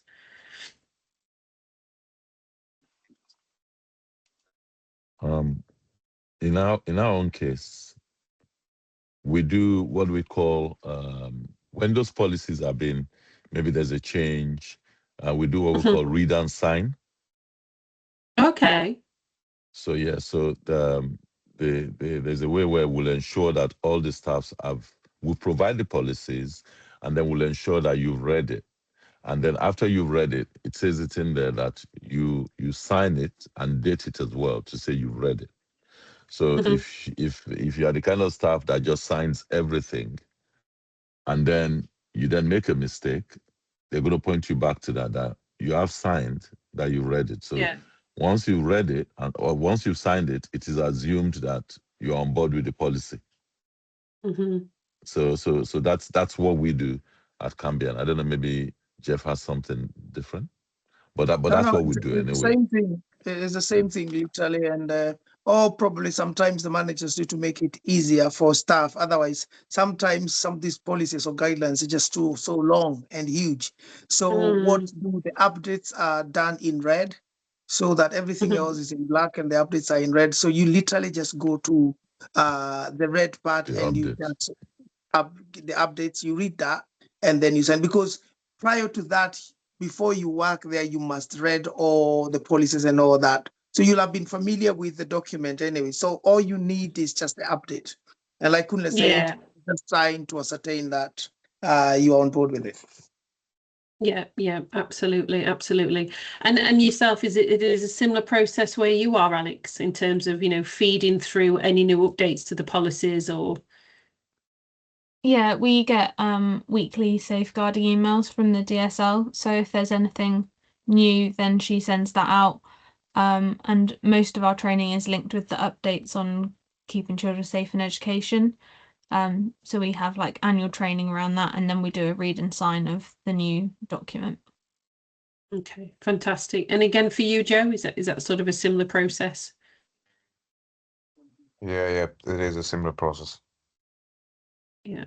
Okay, fantastic. Okay, so just sort of finalizing this before we move on. So that your safeguarding and child protection policy is vital to ensure, as we know, that children are protected from harm and that all staff know how to respond effectively to concerns. So your DSL is it's a critical role that they play in terms of managing safeguarding concerns. Confidentiality must always be maintained, not at the cost of a child's safety.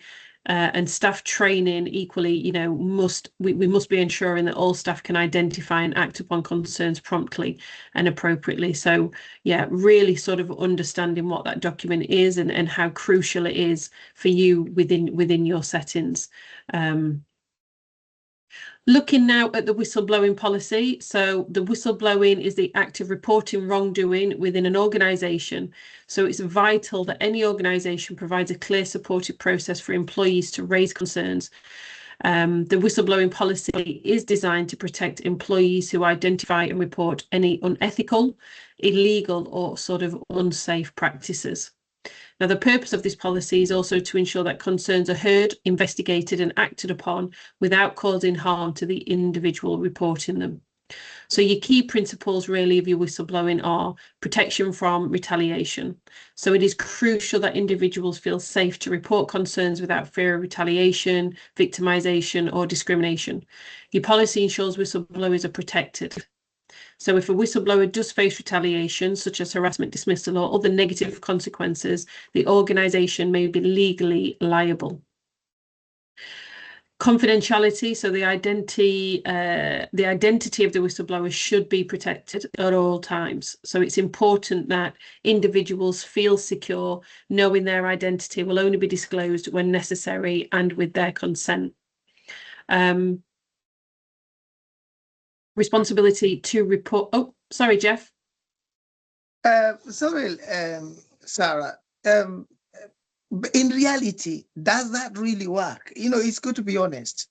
I know this whistleblowing policy is key and is critical, especially within our roles of safeguarding children. Mm-hmm. But I've seen issues about the whistleblowing policy whereby, somebody has gone on to push that they want to actually understand whatever is being said about them, and they've pushed, and eventually names have had to be mentioned because they really are saying, look, I need proof to say or to ascertain what you are saying. And as much as somebody's names or few things wanted to be kept confidential, to prove what is being alleged about them, few things had to be said. And Therefore, the person essentially would get to know actually who said what and who did what. Yeah. I think, like you said, sometimes in reality, things can look slightly different. But I think it's the organisation, doing what they can to protect that individual as much as possible. Where if we don't have to reveal that, they can remain protected. But in some cases, sometimes it does have to happen, like you said, Jeff, because they do want that additional information. They do get pushed into sometimes disclosing who they're talking about. So it is a difficult one to kind of, a bit of a minefield really. But I think what we're basically saying is the organization just needs to do whatever they can to protect that person, because we know it happens, and that's why there's such a fear about whistleblowing. There is a real fear about coming forward. We have to do what we can as an organization to try and remove some of that fear. And by removing it, it's exempling, isn't it, in terms of how we then protect that employee moving forward. It's a very, very difficult one, but I think I would rather be known as that whistleblower and having protected a young person than sort of not. So, but that's just me, and I think people deal with situations like this very differently depending on their own experience of things. But I think, as an organisation, we must do whatever we can to protect, that individual. But it's not always easy. Absolutely, Jeff. The reason as to why I'm saying that is because I've seen somebody being again going through disciplinary because of duty of conduct. They were supposed, of course, the company's gotten to know, or rather, people gotten to know you knew about this, but you didn't say. They've turned around to say, but hold on, I spoke about this and this before, but this is what happened. So explain to me why you thought it was necessary for me to quickly jump, which sometimes can become a problem and can cause safeguarding concerns, because the person is actually arguing correctly that they've said something before, they've revealed something before, but they were not protected, they were exposed. So now why do you think I would be very quick to jump and say, or deal with this and this and this, what else before I've been exposed? So it becomes very delicate. Yeah, it does. It's not, like I said, it's not always an easy position, but I think whenever I find myself in a position or supported anybody else, it's always refer back to your policy, document everything, and document your reasoning and actions for that, and making sure that all parties have been made aware of that documentation, so they know that this has been something that has been recorded, and then the actions or advice has been noted within that as well, to hopefully then stop anything like you said of those accusations. Why didn't you come forward? Why didn't you do this? When you have that in detail and documented, and the actions from previously, it kind of then supports a little bit in terms of, well, there was almost that sense of victimization, or there was consequences with this action. So I think it's trying to remove, again, how can we support people and reduce that fear, and reduce victimization and things, and I think it's got to come from the top in terms of how the company supports in these cases, and protects them as an individual, but it's got to start from the top, hasn't it? People need to feel safe, within work, especially when working with young people, and I completely appreciate the amount of staff allegations that come through within the care system and the care setting. It's unnerving for people to want to kind of stand forward, but hopefully from watching what we're going to watch, and it just gives you sometimes a little bit of hope with being persistent, when it comes to whistleblowing, when we do see things that we can sometimes remove that fear, and just put the young person at the heart of everything that we're doing. I think that's kind of one of the key things. And like we're going on to say, we do have a responsibility to report and it's to protect them, and it's to protect you as well. But that reporting process does need to be clear. It ensures then that all employees know how to raise a concern in an organised and sort of secure way. So this sort of flow, this pathway of how we report, must be outlined within the whistleblowing policy. And like I said, all I can suggest is making sure that we are documenting everything and following it up in terms of any actions given or sort of the outcome of that. Because you guys should be informed about who to contact and how concerns will be addressed, how they will be investigated, and also how they will be resolved. So in terms of the procedure, we want to be looking at identifying the concern. We want to report the concern, investigate confidentially. So once the concern is raised, it must be investigated and in a timely manner. So investigation should be thorough, fair, and impartial. And it is essential to protect the identity of all parties throughout the process. I mean, we do know if it is necessary, the concern does need to be referred to external authorities, and that can be things like the police or your regulatory bodies to investigate the issue further. And then again, we want to be taking appropriate action.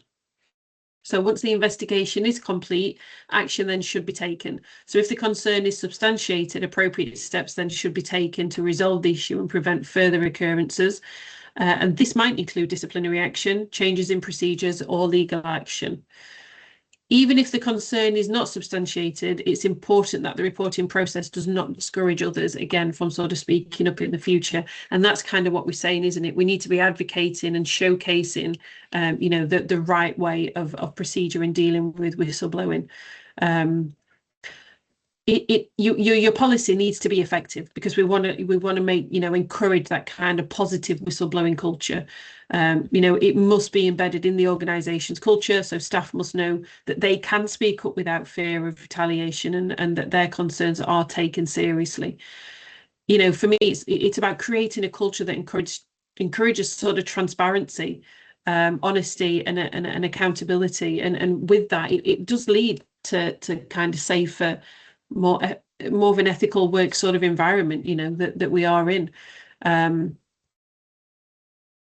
I mean, your whistleblowing, it's not only a good practice, but it's also often, well, it's a legal obligation, isn't it? Whistleblower protection laws in many countries kind of ensures that individuals who report concerns are shielded from retaliation and provided with legal protection. And that comes under your Public Interest Disclosure Act 1998. That under sort of your whistleblowing protection laws. What do you think organisations can do within your settings, Jeff, as well, when you're thinking about things that you've just mentioned there, and Kunle, and again to Joe and Alex? What do you think sort of organisations could do, do you think, to support a more positive whistleblowing culture? What would you like to see happen to kind of promote that? In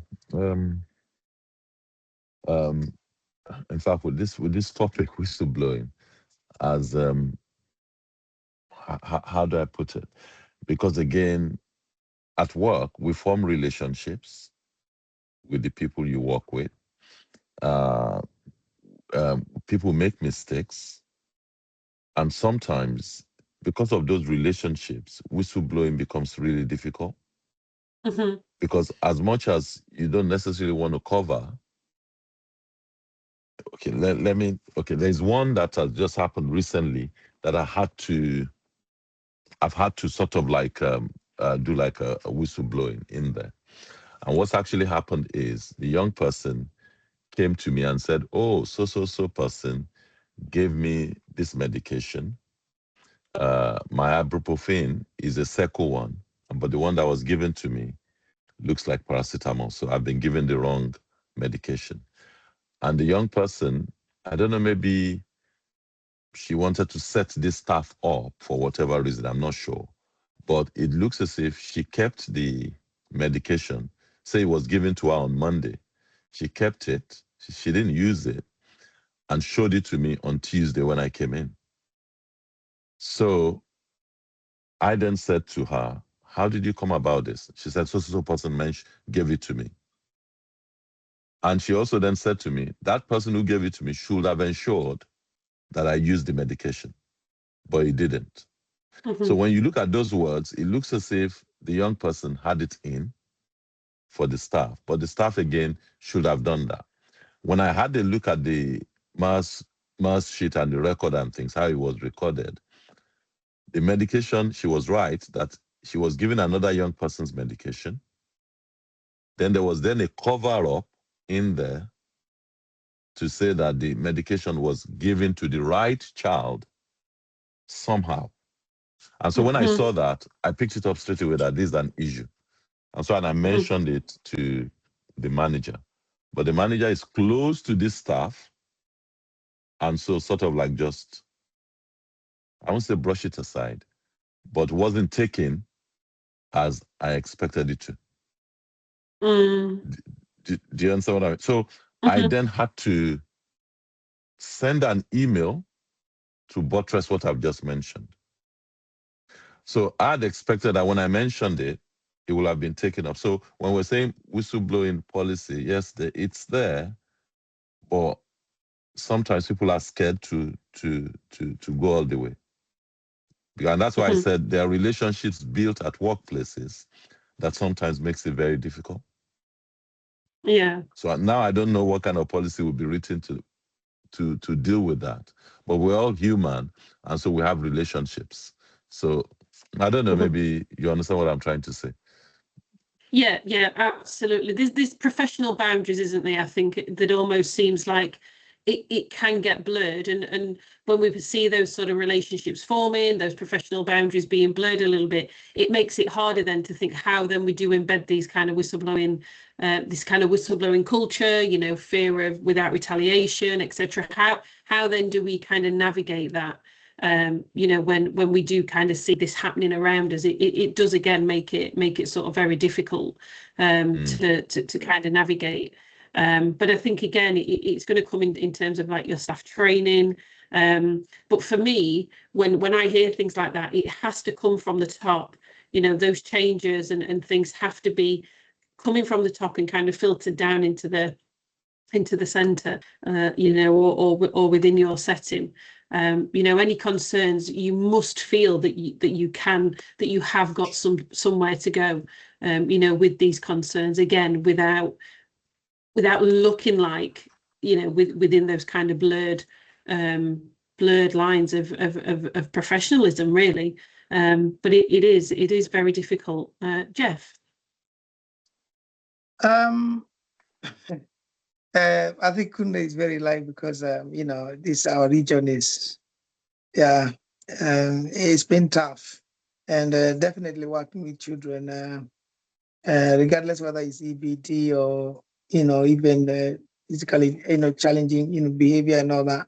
It's difficult. But I remember one time when I definitely did whistleblowing, and unfortunately, this is again comes quite handy with what Kunle is saying. It was about a manager.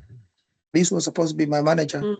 And like Sarah, you were saying, regardless of who it is, you know, if it is in the best interest of the child for their safety and for their protection, it's fundamental that you are not scared, you are not worried. You believe that you will be protected and that you will be supported. But Yeah. So definitely I whistleblowed about my manager on things that really were not on. We were talking about here a child who'd come to us, and shortly after she was pregnant. But as I whistleblowed, things became very blurry. And at the end of it, the whole thing was turned back to me. The whole thing was turned back to me. I now became the victim. No, I now became the problem. You know, I was the one trying to raise concerns about what was happening, how things were not being followed, why now we ended up with this child that's looking like this, that we're supposed to safeguard. But I became a problem. And at the end of it, don't have a problem saying this. I was told by the person that was doing the MI, manager's investigation, that unfortunately they cannot move managers. They cannot move managers because managers are Ofsted. Of course, managers, the managers are needed, but a team leader can be moved, but not a manager. So now, in that instance, you tell me, if I saw anything else, would I have the ability or the guts to now say, look, I've seen this going on? Because that's the ones that I was told a manager cannot be moved because we need a manager is already registered, posted, but a team leader can be moved. I can be shifted to another region. Jeff, did you follow that up with your Lado? Yeah, did you speak direct to the Lado? Yeah, I followed that through. To be honest, I didn't go through Lado because I gave up, because I realized where things were heading, something was going to come up. Things were being propelled now for me to be kicked out, lose my job. So, and because I needed the job, I did. So listen, sometimes let me choose which battle to fight. So I had to let it go. It was painful. It was hard. Until now, it's hard. But since then, that manager could not hold it together, and they had to move. So they no longer work for the company. But how the whole thing was dealt with, just to be told that a manager cannot be moved because they are registered through Ofsted. And we are not going to just, it's not easy to find a manager, but it's easy to replace a team leader. So that sounds like an incredibly and then an incredibly difficult situation, Joe. I went through ACAS. I went through ACAS and all that, but eventually I had to withdraw it because I was because I realized now I was on the verge of things were being piled together. Oh, this is what this is. So I realized, look, this is not worth it. Jeff, just drop it. So I had to drop it. Well, I would always kind of advocate as much as you can, and I'm just sort of conscious of time. We need to. I'm going to move on to the next slide, but I think it is just a case of, wherever you can and feel that you can is just continue to escalate and escalate beyond even the Lado, if it is something that's kind of felt very strongly about. But equally, what I hear is it is in certain situations, settings, it can be extremely difficult. But I would like to think there's still that sort of confidence there to follow what you feel and what you think is going on, because like you said, you've identified it is the children, isn't it? It's the young people, and you did what you thought was right in terms of what you were seeing. And all I can do is apologize for the experience that you've had, but do just continue to escalate wherever you can in those situations.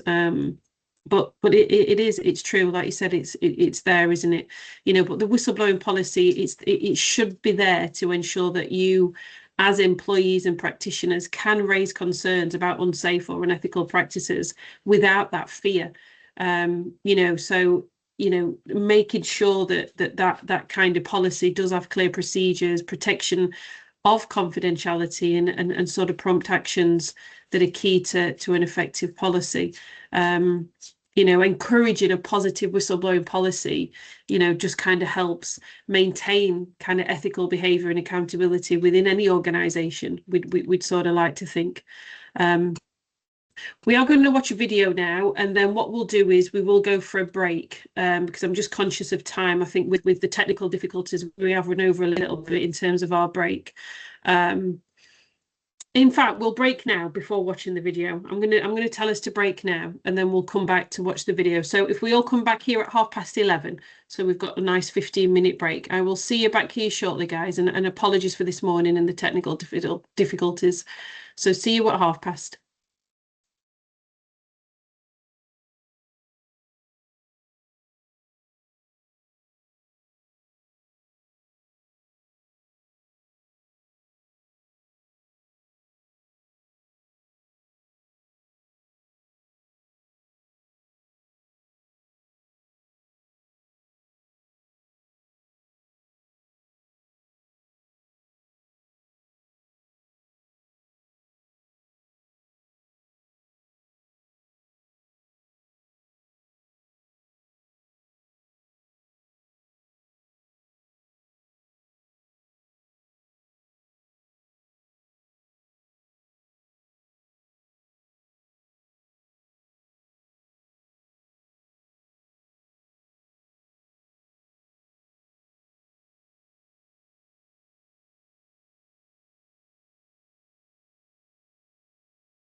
Hey everybody, are we all back? I think we've lost Cunley, Jeff. I think he's having some technical difficulties at home. Hopefully he may come back in. Yeah, he said he's having some people for internet have come to his house, but he's gonna try and log from his mobile. Otherwise, he said he's gonna locate Okay. somewhere else. Perfect. I'm gonna All be right, off camera, darling. but I'm here for a few minutes if you don't mind, and Oh. I'll come back again. Yeah. All right, darling. All right, Okay. Alex and Joe, are you with us so I can continue? Amazing. Joe, are you with us as well? We are going to watch the video now, well, shortly, Alex. So I'll let you know when we're about to play that, just so you can play it alongside. Is that all right, my love? So we were talking around the whistleblowing policy, and now we are going to watch, like I said, a short video with Jane Seymour, who was one of the whistleblowers, like I said, of the Rotherham grooming scandal. So we will have a look around that as well. So I will start playing the video now, but do let me know, Joe and Jeff, if you have any problems seeing it. But equally, the link is in the chat as well. All right, guys, I'll play that now.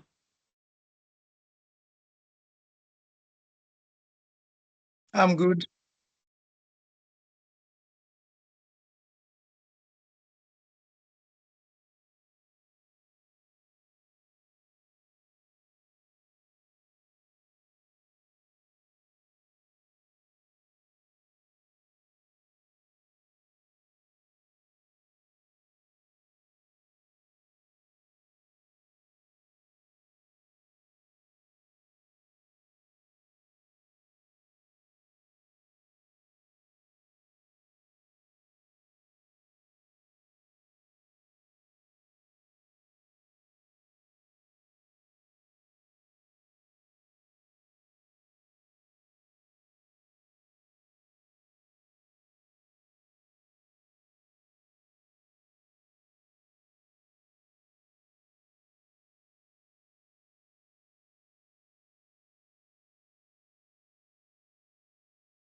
Okay, so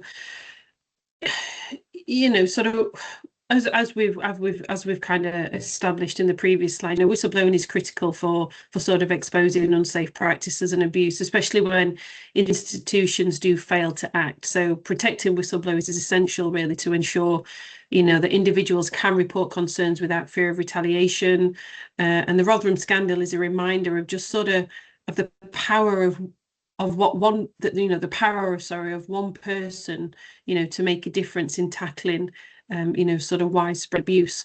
So just to give a little bit of context and background, so the Rotherham grooming scandal, it was between 1997 and 2013. Now, over 1,400 children in Rotherham, UK, were groomed and sexually exploited by gangs of men. Now, the abuse was largely ignored by local authorities and the police. So Jane Senior was a whistleblower and social worker who fought to expose the abuse despite facing significant resistance from her colleagues and also local authorities. It is actually one of the most sort of high-profile cases of child sexual exploitation within the UK. Now, the abuse went largely unchecked for, like I said, over a decade. And this was compounded by a culture of institutional denial and also political correctness, you know, where authorities were reluctant to confront the issue for fear of being perceived as racist. So Jane Senior's role, she was a social worker who first raised concerns about the abuse, and she began to uncover the extent of the exploitation. Now, she faced resistance from local authorities, including colleagues in the social services department and the police.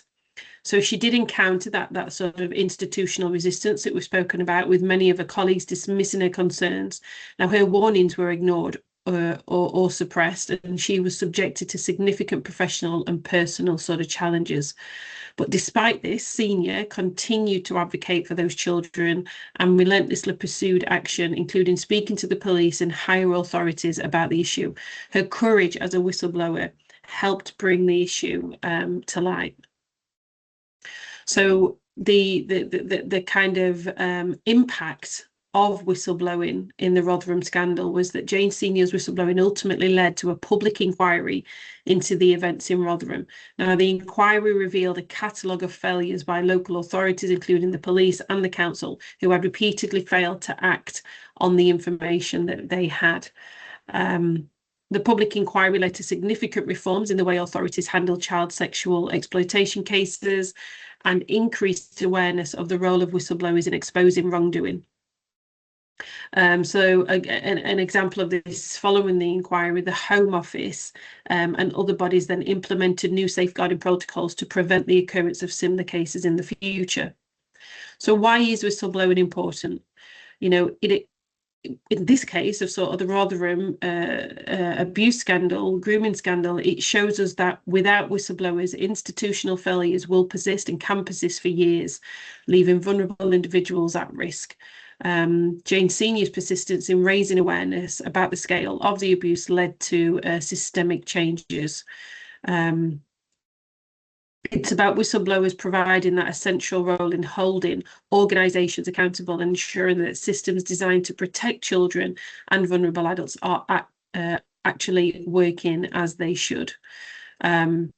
Safeguarding vulnerable individuals as well. So whistleblowing is sort of an essential tool in safeguarding, because it enables those without or within the sort of institutions to report misconduct or abuse that might otherwise be hidden. Now, Jane Senior's role as a whistleblower highlights again the importance of individuals in challenging abuse, even when the system is sort of resistant. Now, going back to what we spoke about earlier in terms of legal protections, it's crucial that we ensure that whistleblowers are protected from retaliation and victimisation. And again, the Public Interest Disclosure Act that I mentioned, 1998, and other whistleblowing laws exist to safeguard those who speak out, ensuring that their concerns are heard and acted upon without the fear of losing their job or facing professional repercussions. Now, in sort of on reflection of the Rotherham scandal and whistleblowing. So for sort of Jane, in the wake of the Rotherham scandal and whistleblowing policies, they became more robust and the public now recognises the importance of sort of allowing those within organisations to raise sort of concerns. Now, this tragedy really demonstrated how failures in safeguarding could be avoided if whistleblowing systems are more transparent, accessible, and protected. So again, it goes back to that encouraging a more positive whistleblowing culture within our organisations. So the Rotherham case highlighted the need to create this in terms of what we call the whistleblowing culture, where individuals can and are encouraged to speak out and are supported when they do. So it's about asking, in terms of understanding within our organisations, that we must ensure that they do have clear procedures in place, provide adequate training, and foster an environment where concerns can be raised freely and also safely. So I think what we kind of know and sort of see from this is a sense of whistleblowing. You know, is and plays a critical role in exposing abuse, misconduct, and systemic failures within organisations. Jane Senior's persistence as a whistleblower led to the Rotherham Grooming scandal being exposed, prompting institutional reforms in safeguarding. So it really is essential that whistleblowers are protected and supported to ensure that they can report concerns without fear of retaliation. Safeguarding systems must encourage a culture where whistleblowing is viewed as a positive action that contributes to the protection of sort of vulnerable individuals. So I'll come to Alex or Joe first. Why do you think Jane Senior's concerns were sort of initially ignored? I think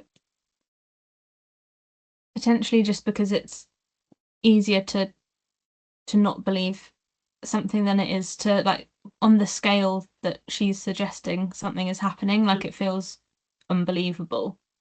So there's an element of, oh, like, that wouldn't happen here. That couldn't have gone on for as long as it has and nobody have noticed. Yeah, absolutely. Sometimes it's just, like you said, easy to ignore it, isn't it? And almost pretend it doesn't happen, or having that mindset of it just doesn't happen here. So absolutely. What other barriers, Joe, do you think why you think Jane Senior's concerns were sort of ignored initially? Oh, you're on mute, my love.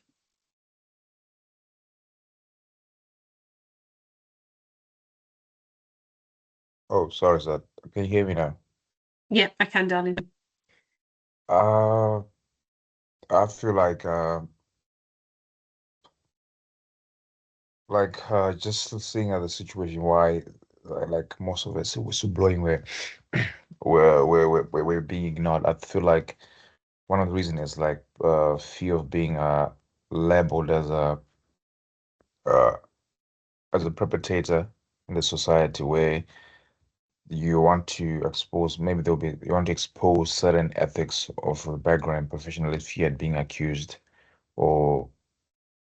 and I feel like somehow the institutions knew, but they put an eye blind because it will end up uncovering certain things that didn't want to be uncovered for. So that's how I see it with their case. Yeah, absolutely. There was almost a fear, wasn't there, around uncovering, actually, to the extent maybe of how big it was, you know, what was kind of going on. And I think it does sort of say in the series case review there was an awareness, but equally even the police sometimes just kind of you know, didn't sort of look at initially investigating for different kind of fears and different sort of reasons. Jeff, what's kind of your thoughts? Why do you feel that her concerns were ignored? Oh, I think one of the major one really could be probably just because she was a woman. And of course, as a woman exposing that, I think pretty much the whole Rotherham scandal really was perpetrated. All perpetrators were male, really. I know there were women that were used to lure girls and do all that, but pretty much most of the perpetrators were male. So the whole thing about her being a female exposing this could have probably been a reason. Oh, just another woman trying to say men are doing this. So it could have been a woman issue. But also as a social worker, sometimes social workers go through quite a lot. And their voices sometimes could be ignored, that you're just a social worker, you're not even a senior, or you're not, your level of professionalism is not up there. So probably the police would say, we are above you, so we are the authority that, you know. So seniority could have been an issue here that definitely led to all these people ignoring and not listening to literally what she was saying. But at the end of it, she was vindicated that she was right from the beginning, which is really a shame, because probably had they listened to her and followed, maybe there are a huge number of young people that could have been saved from suffering the abuse, but they suffered because of ignorance. Yeah, absolutely. I think a lot of that is what you've said there is absolutely right, Jeff. It's a big thing, isn't it? I think for a woman as well to sometimes step out and you know be sort of vulnerable. But I mean, equally for men, I don't think it is one way or the other. But I think maybe when this initially started, maybe there was some prejudice there from people listening to a female and not wanting to kind of uncover that. Joe, you raised your hand there. Is something that you'd like to add? Yeah, I don't know how I can put it, but I'll just put it as it is. I feel like there was a fear of being labeled, kind of maybe being labeled as racist in somehow, because like many perpetrators were from a specific ethical background in the situation, and professionals feared being accused of racism also, and also I think it had to go through also. This made also agencies busy, being hesitant to act even when evidence was being presented, because I'm quite sure when she was reporting these cases, she would bring certain evidence to back his proof and to back his case. And I feel also the problem also, like what Jeff said, her being a woman also, I think there'll be higher alert of saying there was poor communication between social services, police and agencies. And I think it just was a clear of lack of accountability and the weak safeguarding responses in that particular time. So I feel like if the safeguarding responses were very weak and they wouldn't do anything now, but with her enforcement of putting these scandals and of putting these situations at this stage, I'm quite sure it has actually cemented the safeguarding response and the safeguarding nowadays through her. Yeah. Yeah, absolutely. I think all those points there you've raised did come out of kind of the review of the Rotherham grooming scandal in terms of all of that, you know, in what you've all raised today. And you know, I think a lot of it was quite evident, and definitely from the police side of things. And I remember, you know, watching it when it was all being revealed on TV. You know, there was definitely a fear of the police, the local authority, being labelled racist. And I'm sure that does come throughout, like I said, in the review as well, amongst many other things in terms of, but you know, to sort of say, you know, Jane remained persistent, you know, and it did sort of uncover, and you know, 1,400 young people, you know, were kind of being exploited. So I'm going to pop you into a breakout room now, and I'll pop you all in one. I want you to discuss in your group what you believe the local authority and police should have done based on the information that you've been given, that they've been given. And how then does this, knowing this and having this knowledge that we're looking at now in terms of this scandal, whistleblowing in general, how does it inform your own practice kind of moving forward? And just discuss it amongst yourself in your group of three, just sharing, you know, the information that we've explored today and the information that you've got. What do you believe the local authority and police should have done based on that information? And then when you think about that, how does that then inform your own practice in what you do now moving forward? I'll dip in and out of the room.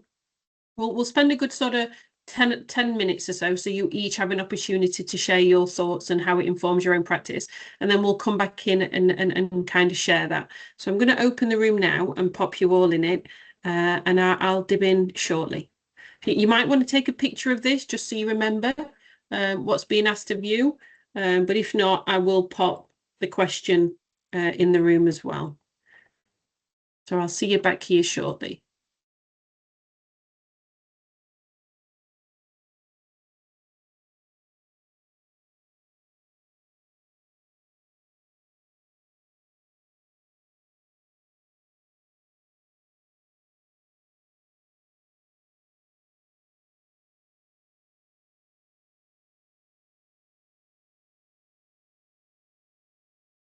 Hopefully, Alex, you will leave shortly.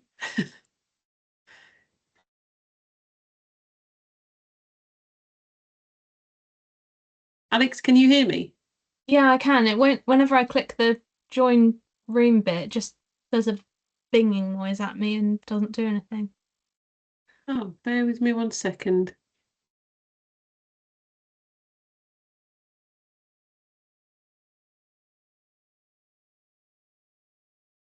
It should, is it asking you to join, Alex? Yeah, it says it will move to the assigned room in 10 seconds, and there's a join room button, but then it says on the top of my Teams, it says it needs me to sign in again, and then when I click that, it says I can't sign in. Oh, how odd. Don't click on anything if it's, is it asking you now to join? Yeah. Is it saying it's assigning you? No, it just says we'll move you to your room in 10 seconds. Okay, just leave it there a second and see if it does anything without clicking. Okay.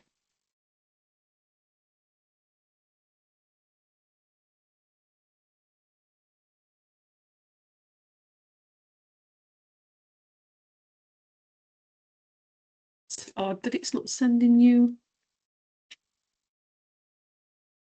I'm just checking my, because the only way I can get the PowerPoint to work is if I connect to my work VPN.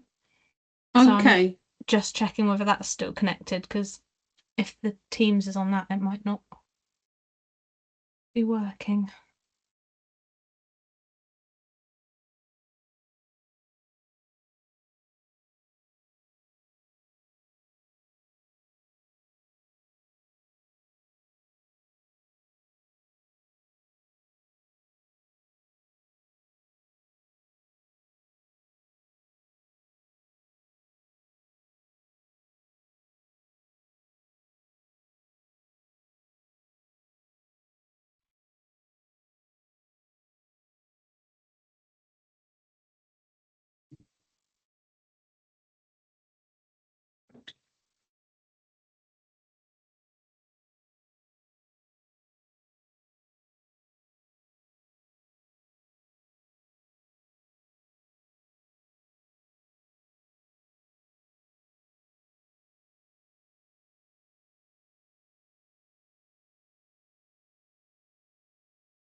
Hope I didn't sort of stop anybody mid sort of conversation there.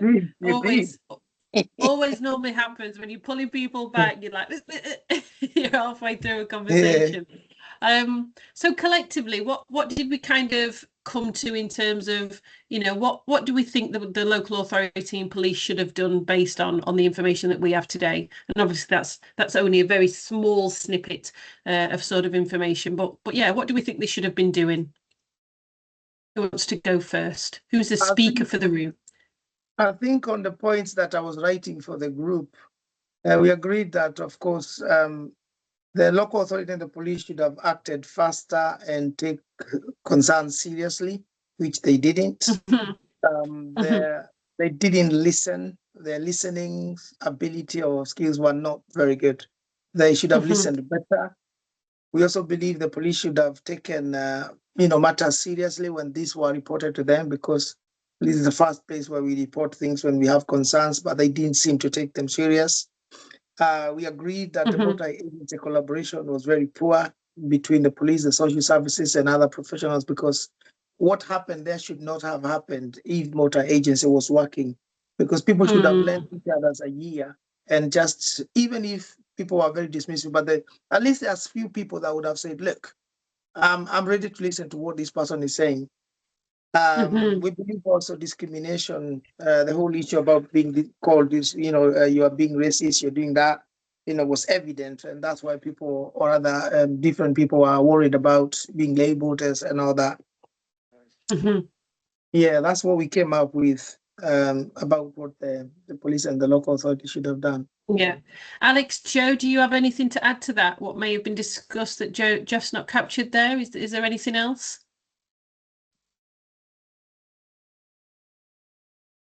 Oh, sorry, I don't know what happened to my camera. Wait.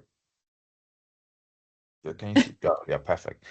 I feel like Jeff. I feel like what we discussed, Jeff, and he had to jot down some key points. I think it's more to it, and yeah, I think Yeah, he Jeff kind of summed it up there for you. Yeah.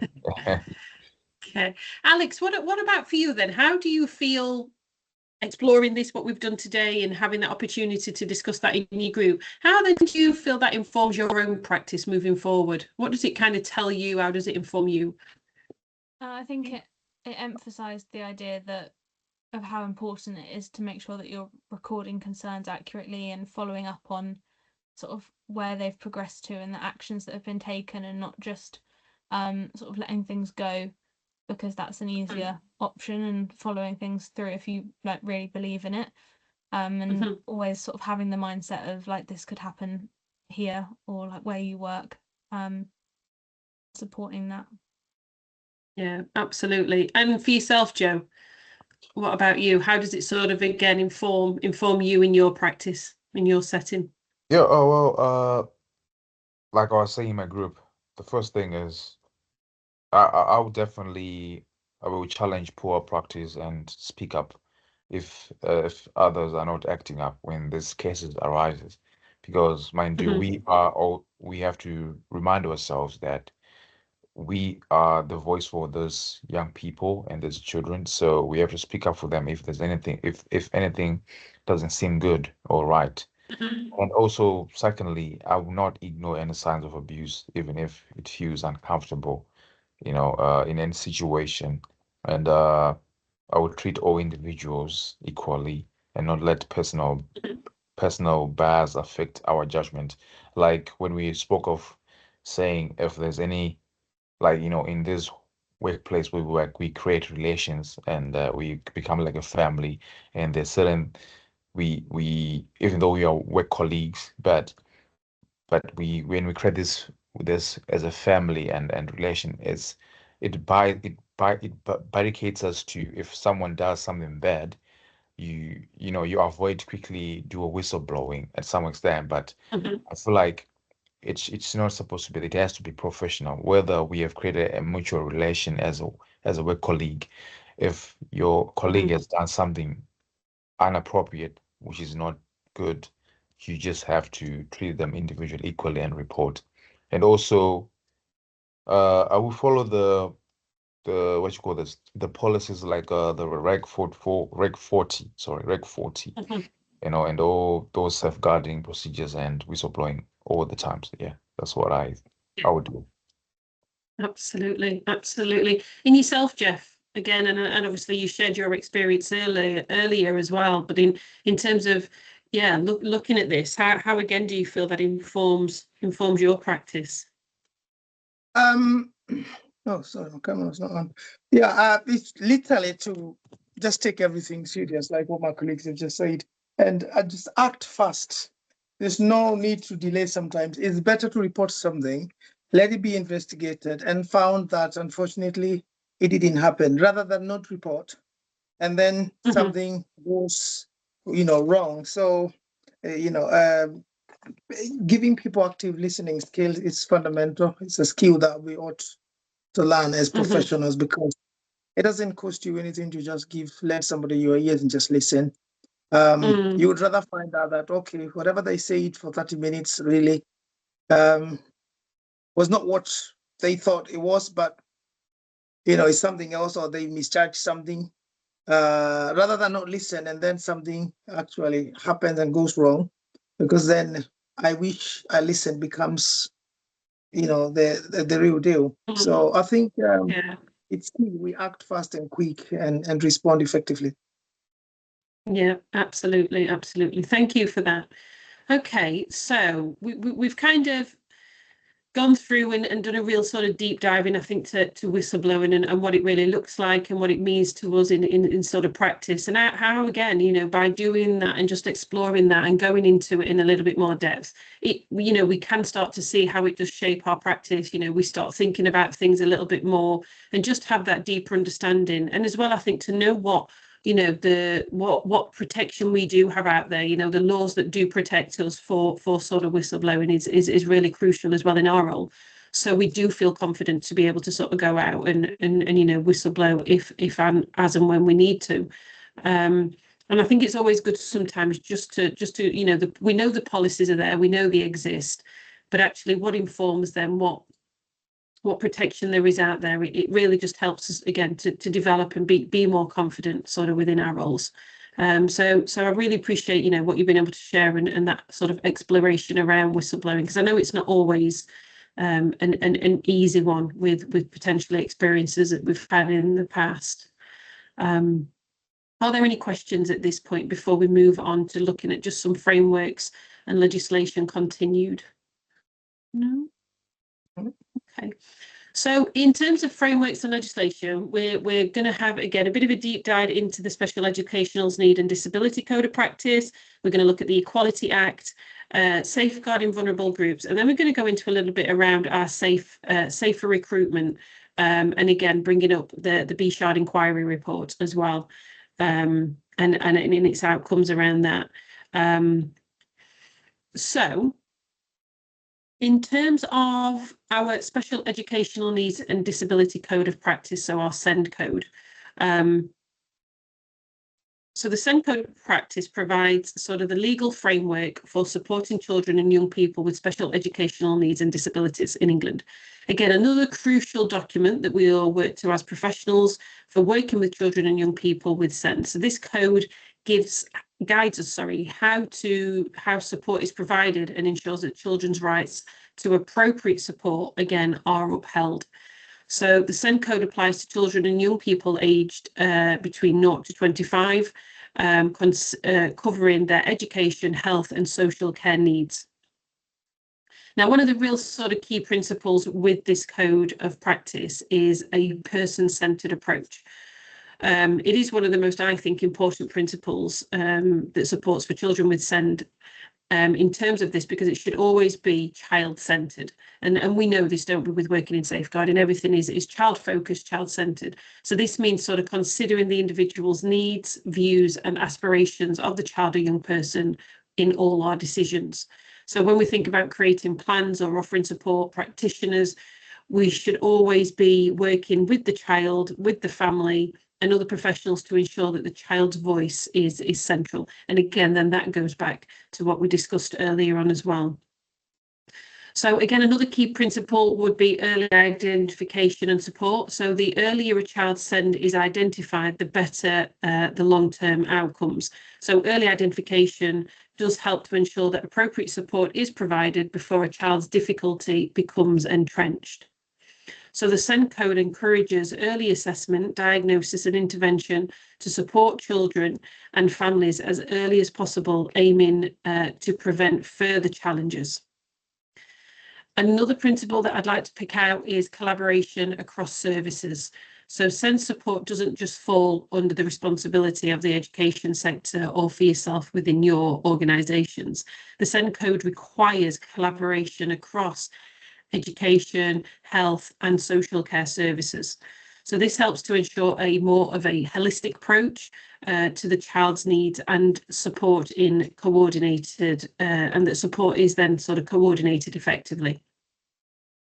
So things like local authorities and schools must work closely with healthcare providers, social care and teams and families really to ensure that the support is comprehensive and again, effective. Then the local offer. So the local offer refers to the requirement for local authorities to provide clear, accessible information about the services and support available to children and families with SEND.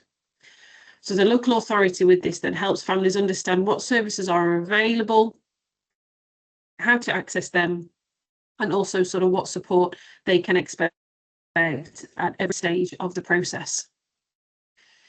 Now, the key provisions to the SEND code is the Education, Health and Care, so the EHC plan. So the EHC plan is a key provision within the SEND code for children with complex needs. Now, these plans, as you're probably all aware and work with them, are legal documents that describe the child's need and the support that they will receive. Now, an EHC plan are reviewed annually, ensuring that the support remains appropriate as the child grows. Now, the creation of the plan involves a detailed assessment of the child's needs, and it requires involvement of various professionals, as we've said, educators, healthcare, and social care workers. Another key provision is the SEND support. So for children who do not require an EHC plan, but schools are required to provide a SEND support. So this may include things like tailoring teaching strategies, additional learning aids or specialised services. And this depends again specifically on that child's needs, because we look at everybody as an individual. The SEND support process includes regular assessments and reviews to ensure that the child's needs are being met and that they are making progress. So in terms of steps in the SEND process, it's identification and assessment. So where a child is identified as potentially having SEND, schools then must assess their needs and decide what support is required. So this could be done through observations, assessments and consultation with parents and specialists. If a child's needs are more complex, a referral may be made for an EHC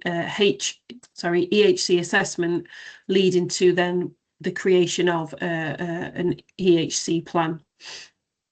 Then you've got the implementing and reviewing support. So once the sort of necessary support then is in place, it must be monitored regularly, whether through SEND support or again your EHC plan. So the child's progress should be reviewed regularly to ensure that they are making the adequate kind of progress and that this support that's been put in place is tailored to their changing need as well. So parents, carers and professionals should be involved in all reviews and adjustments to the plan as it should be as done as necessary.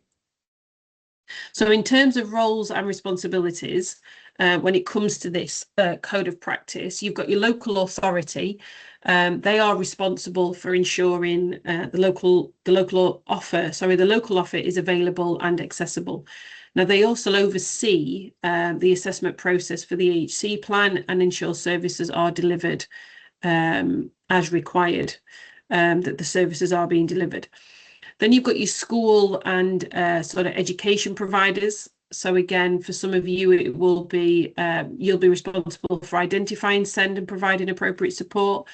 You must also ensure that teachers and staff are trained to support students with SEND and that support is integrated into everyday sort of learning activities in that environment.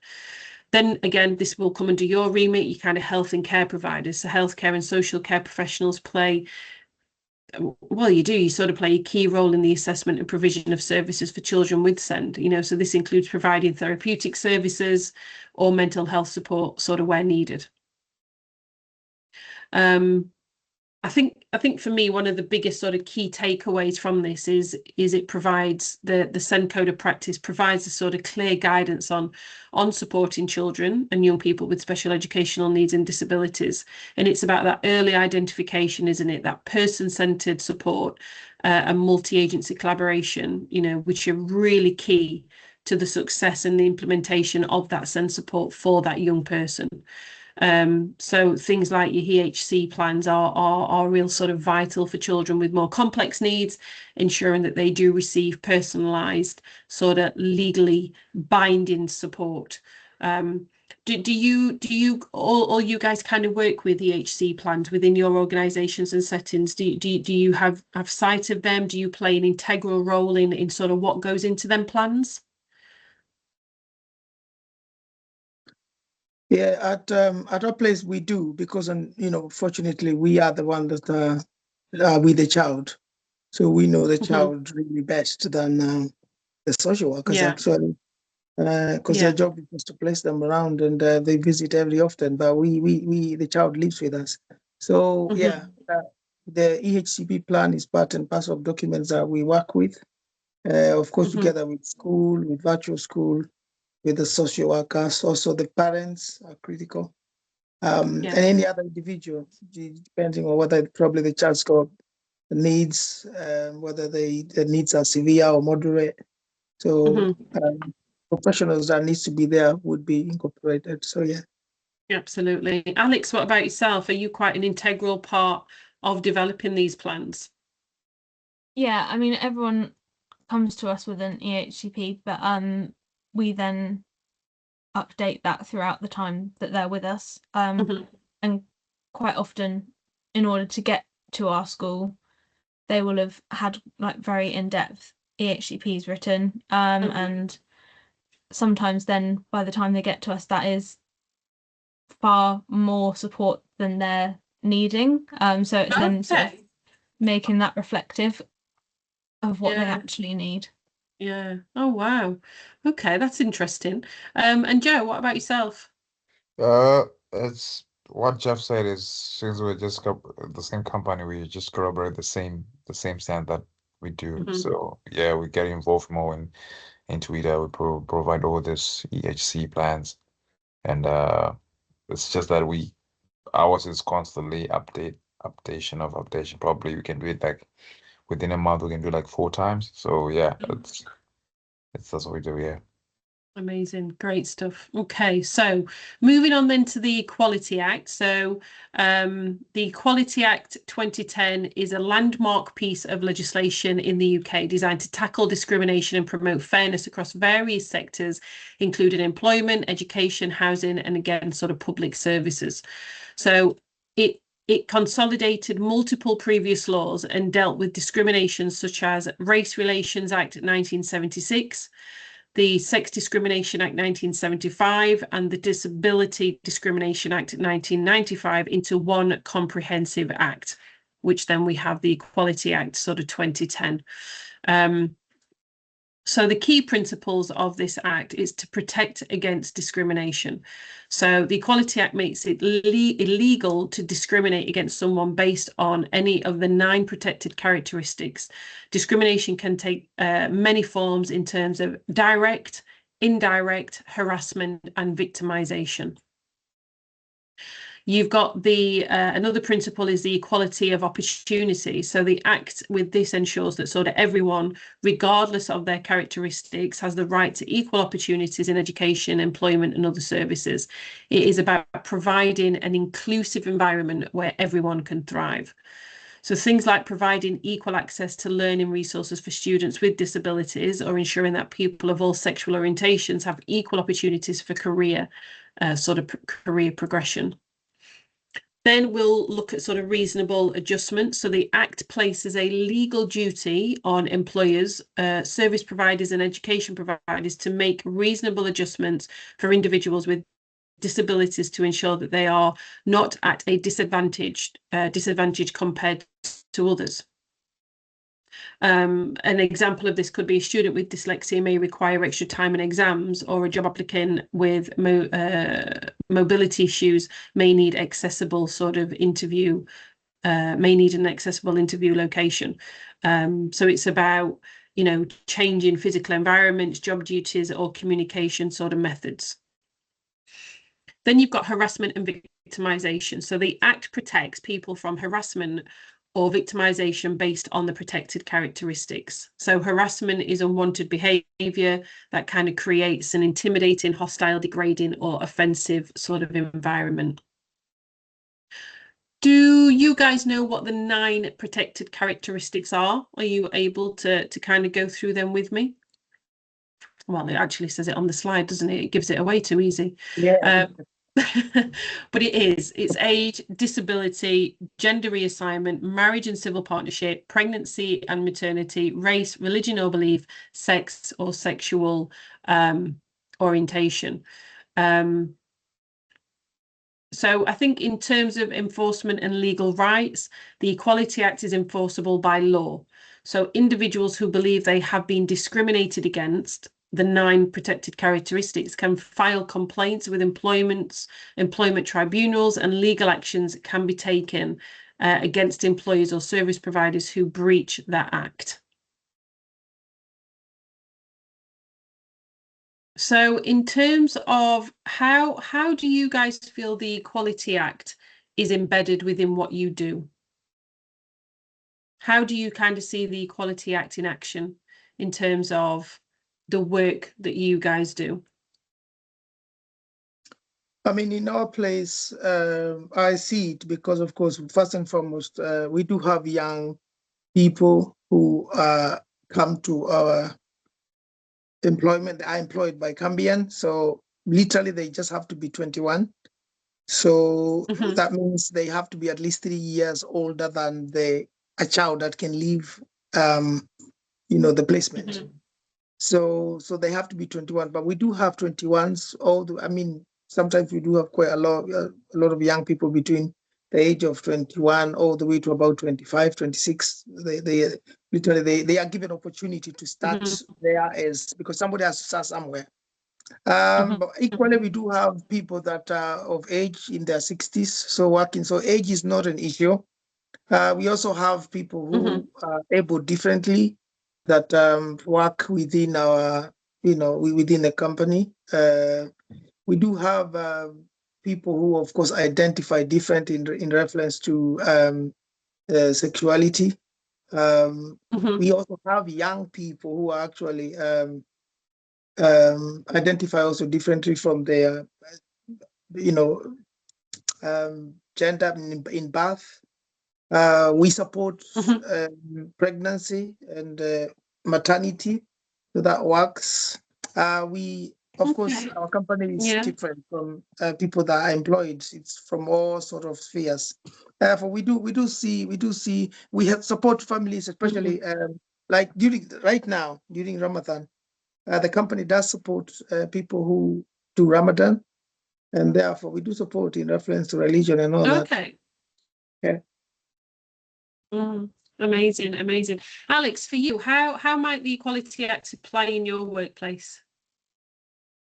I think sort of as Jeff said, it obviously applies to the staff. So in terms of like making sure that you're following like maternity policy and that you've employed from a diverse background. But also obviously for our young people, it's really important because they do have sort of an element of disability, even though that's not physical. And it's about making sure that they get that equality of opportunity in particular, and that they're getting the reasonable adjustments and things that they need to be able to access their education and sort of life in general, in a way that suits them. Yeah, absolutely. So you can really sort of see, can't you, again, organically within these settings, how the Equality Act kind of really runs through in sort of what we do.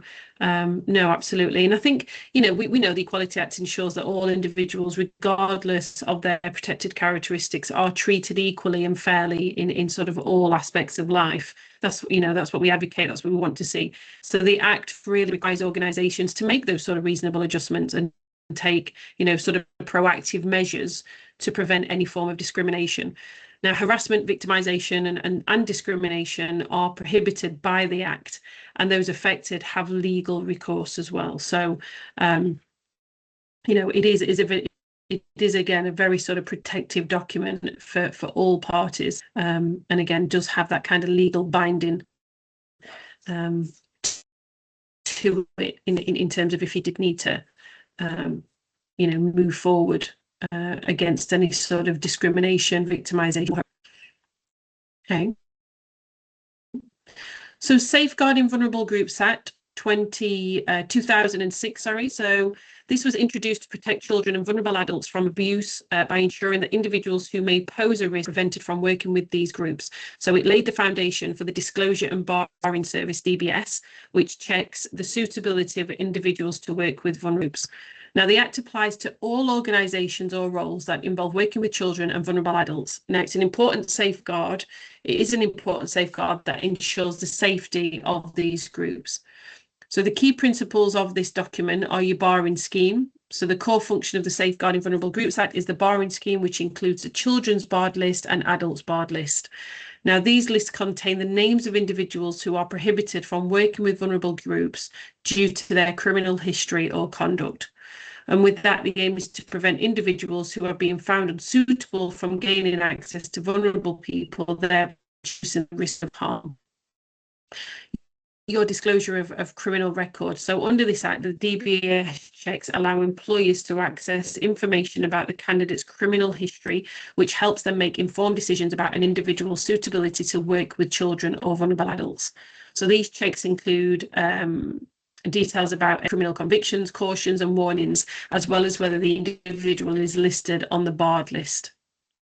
Another principle of the 2006 Act is that it requires employers, regulators and other responsible organisations refer individuals to the DBS if they are dismissed, resign or are transferred to another role due to concerns about their conduct involving vulnerable groups. Now, failure to make a referral could result in an individual being able to seek employment elsewhere, potentially more at risk. And then another principle is risk assessment. So organisations are required to conduct regular risk assessments to ensure that their employees or volunteers are suitable for working with vulnerable individuals. Now, this includes assessing both criminal background and any other relevant information, such as things like your references. Now, the key provisions of the Act is the Children's and Adults Barred List. So this contains the Children's Barred List and the Adult Barred List. Now, these lists contain the names of individuals working with children or vulnerable adults, again, due to that history of harmful behaviour.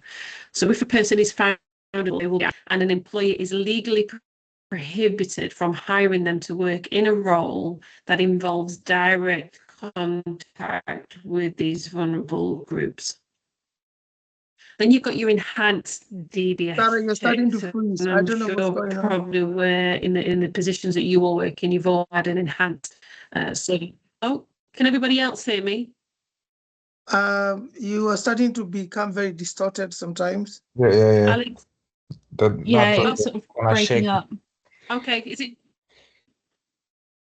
Oh, sorry, guys. Is it back now? Yeah, it sounds better.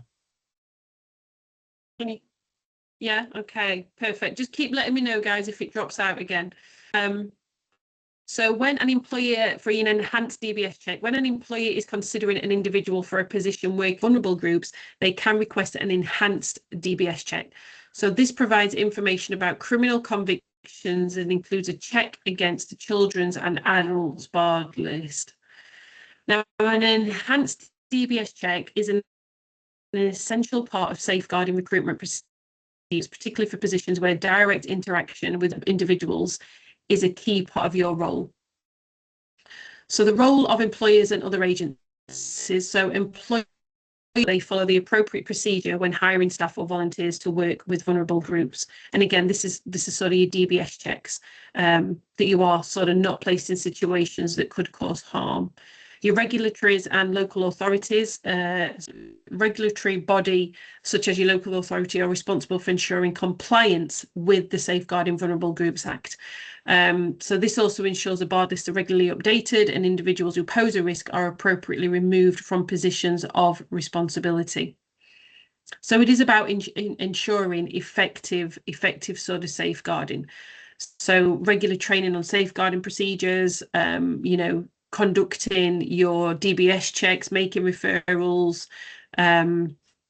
It is all essential in terms of working towards this act and supporting, you know, vulnerable young people and children. So in terms of a key sort of takeaway, well, a question I will ask you guys first is, what do you think could happen if an employee doesn't follow the process of referring someone to the DBS when they do have concerns?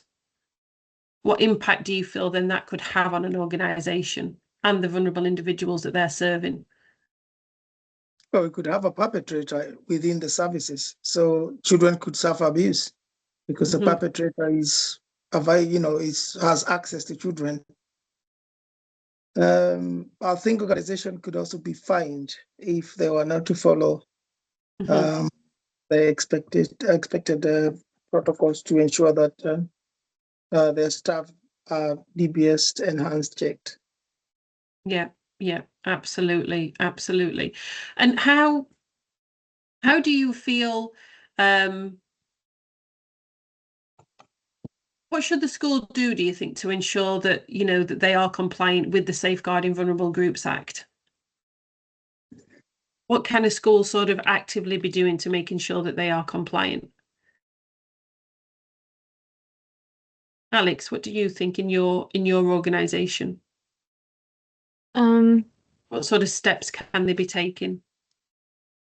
Making sure that like everyone that's on site has the relevant DBS checks and following them up when they need to be reviewed, and if there's any delay in that process, not letting those people work with the children until they've got their DBS through. Yeah, absolutely. And to be honest, part of the children's home regulations, I think it's Schedule 2, it outlines the details and the requirements for sort of staff vetting as well in residential settings. So I think it's to always kind of make sure they're referring back even to the, you know, to the children's home regulations as well, and reviewing that sort of Schedule 2 and making sure actually as well that there's been no sort of further updates to that. Again, just making sure that they are compliant, and they are doing everything that they can in order to minimize kind of that happening. I think it's about protecting, isn't it? It's about protecting vulnerable groups, and ensuring that unsuitable individuals are barred from working with anybody. And the DBS check, it forms an essential tool in safeguarding recruitment, you know, ensuring that employers can make informed decisions about a person's sort of suitability to work with children. You've got employers, other agencies, they must follow sort of a clear and robust process for checking, referring and managing individuals to prevent harm. Now, we are going to watch a video here as well. And again, just a slight trigger warning. It's not too much of a long video, but then we're going to go into Jessica Chapman and Holly Wells and the B Shard inquiry report that came out of this. And again, it's all very much including working around, you know, the Act 2006, and equally the DBS, the vetting and all the checks that we do as employers. Okay.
And I do believe since actually recently, Ian Huntley has been subjected to assaults in prison and has subsequently died from those assaults, if I am correct in terms of what I've recently heard.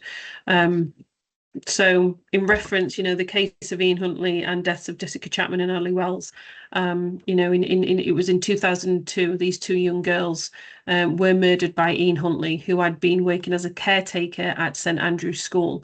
Both girls were 10 years old and had been friends. Now, this case shocked the nation and highlighted significant failures in safeguarding practices.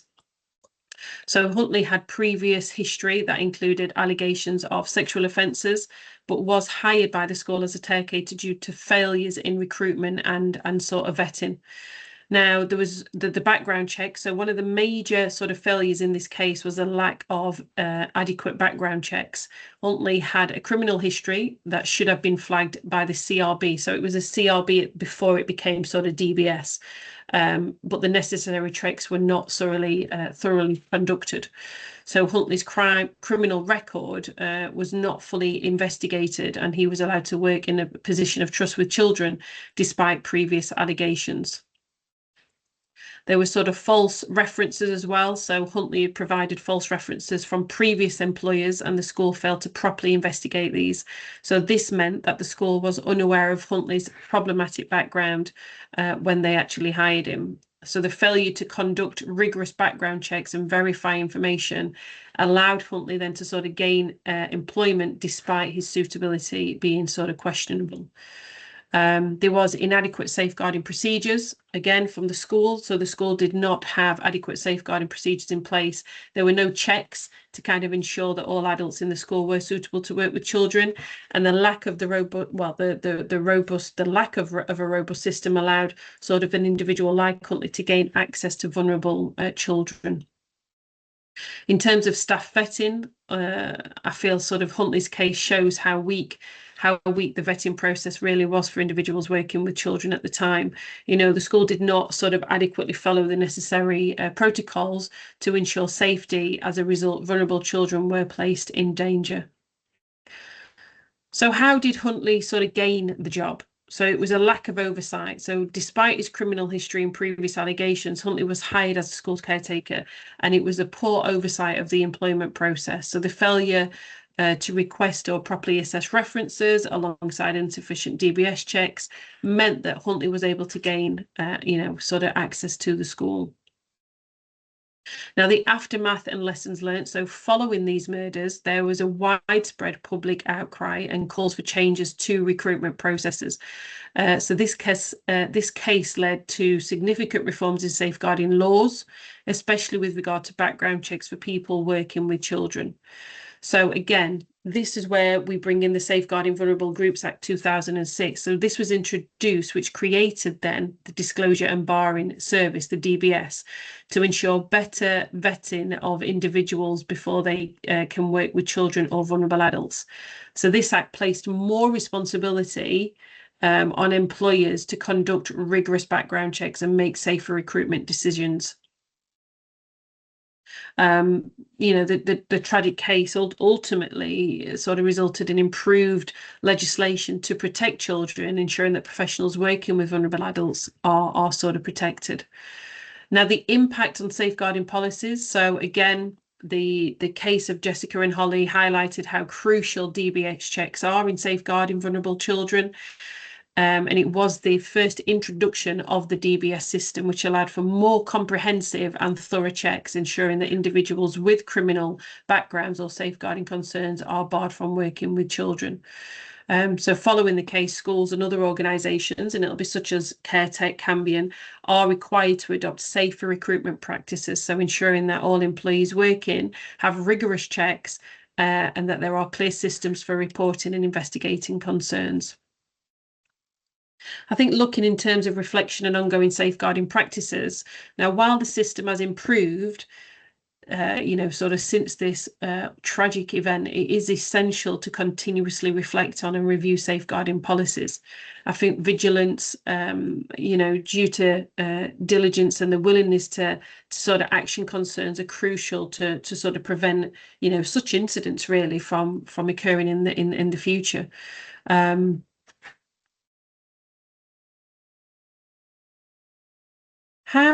do you feel, again, sort of lessons learned from this case has led to sort of changes within potentially your organization, you know, training, more staff awareness? Yeah, what sort of do you feel as an organization has been learned from a case, you know, like this or similar to this? How do you see sort of those, you know, lessons being embedded within your services? Joe?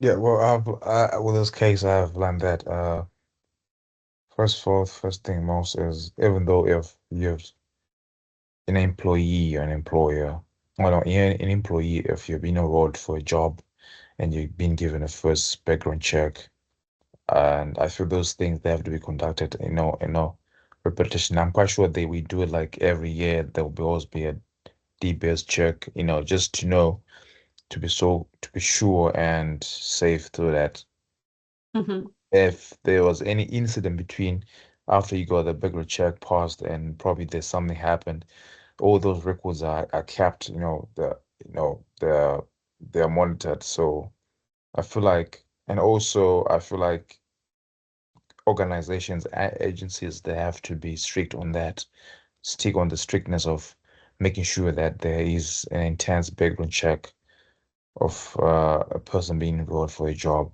because you Mm-hmm. never know. Yeah. Yeah, absolutely. Jeff, what about yourself? Me, I struggled talking about Ian Huntley because when he died last 2 weeks ago, I think it really brought me back to some sort of. I never thought that it would affect me like that, but it did affect me to a point that I think last week I wanted to do a video on Mm-hmm. my YouTube channel about Ian Huntley because unfortunately for me, I was involved in the whole issue with him because I worked with him here I told you before, in Woodhead Prison, Mm. where he was first, because Woodhead Prison here is category A. So he was here for a few months, and I worked with him for 2 weeks. And it Mm-hmm. was so sad because it literally had happened. And, you know, we really struggled. Personally, I struggled to understand how he was trying to connect mental health problem with what he done. And Mm. sadly, I could really see how the system fails to really identify how somebody can, for lack of a better words, how he can lie that he's got mental health problem and he Mm-hmm. didn't have any mental health problem, because I worked with him for 2 weeks and we were doing a 12-hour shift. And it was me and another carer and an armed police officer. We had to do what we call constant observation every uh, every 10 seconds. We do. If he was facing toward the toilet, we would have to write that down. Mm-hmm. I worked with him for 2 weeks. So when he then died, it triggered me Mm. badly last week. And yeah, when I remember Holwell and Jessica, it just, I have children, Mm. and therefore it really pushed me back last week. And I felt like, I think I'm still going to do the video and just express my feelings, because even right now, when I think about him and when I look at the way the wife was saying, the way the mother was saying that he doesn't even deserve a burial. He needs to be flushed in the toilet. His ashes needs to be flushed in the toilet. He needs to be forgotten. Satan is waiting Mm. for him in hell. It's all those things, Mm. they just come back to me because I was Yeah. watching after the man right there in Woodhill Prison, and he Mm. he did not have any mental health problems at all. It was just a game. So, Mm. but learning from that is as hard as it is. It definitely shows that the need for us to have a robust system of Mm-hmm. understanding how to complete checks. And unfortunately, even in our place, I think it's almost 7 years ago, we had a similar case that happened. One of our clinicians slipped in, and he was a perpetrator of children, and Mm-hmm. he was coming to become the therapist. And he had sneaked in between, it's like when somebody can do a crime and then it's sent to LADO. Once it's sent to LADO, of course, there is this period of investigating. And then if they were to find the person guilty, then they would, put his details and everything through to the CRB or DBS. But in between there, he is still innocent. Yeah. But he's actually done whatever he's done, and his previous job doesn't have any record for him. So that's how he managed to come in between a job, apply for the job very quickly and got the job. But then shortly after, his details were now published through the DBS. So a few months down the line, he was working with our children without knowing who he was. So I think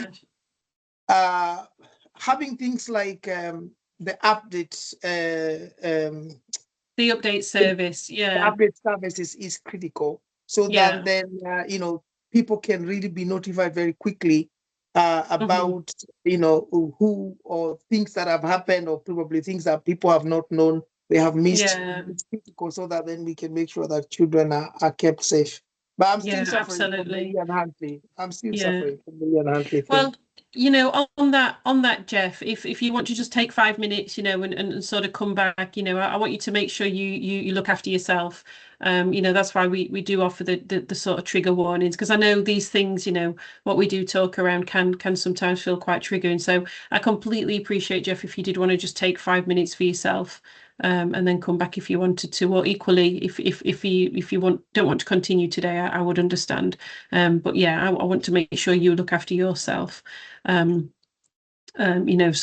of by this. So I'll sort of leave that with you to decide, Jeff. But no, thank you for sharing. I think this case really does highlight, doesn't it? That, like you've just said there, Jeff, the need for the sort of thorough background checks, the update services, real sort of proper safeguarding procedures in organisations, to be completed, that do work with children. The Safeguarding Vulnerable Groups Act and the DBS system were direct responses to the failures identified specifically just in this case. Aiming to now prevent individuals like Huntley from gaining employment in sort of positions of trust. So things like your safe recruitment, proper reference checks, and effective safeguarding systems are crucial to really ensuring the safety of vulnerable individuals, particularly children. I'm going to pop you again in sort of your breakout room. And Jeff, again, please do look after yourself. And if you need to bob out of this, I'll take a please. few minutes, if you don't mind. Absolutely, no problem. So I'll pop you guys in a room. If you can just have a little bit of a search around the B-Shard inquiry, and for you yourself as well, what were the sort of key findings and main outcomes that sort of came from the B-Shard inquiry? So I'll pop you in a room. We'll only stay in there 5 minutes or so, and then we'll come back out and have a look at what were the sort of the main outcomes from that. What I will do is I will just gonna assign Jeff. I'm gonna leave you unassigned, so I'm just gonna pop Alex and Joe. So you can just have 5 minutes, Jeff. Okay, I'll open the room now. Hopefully, Alex, you should this time. Yeah, hopefully it should work, Alex.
Okay, so Joe and Alex, what did we find with the sort of key findings and main outcomes from the B-Shard inquiry?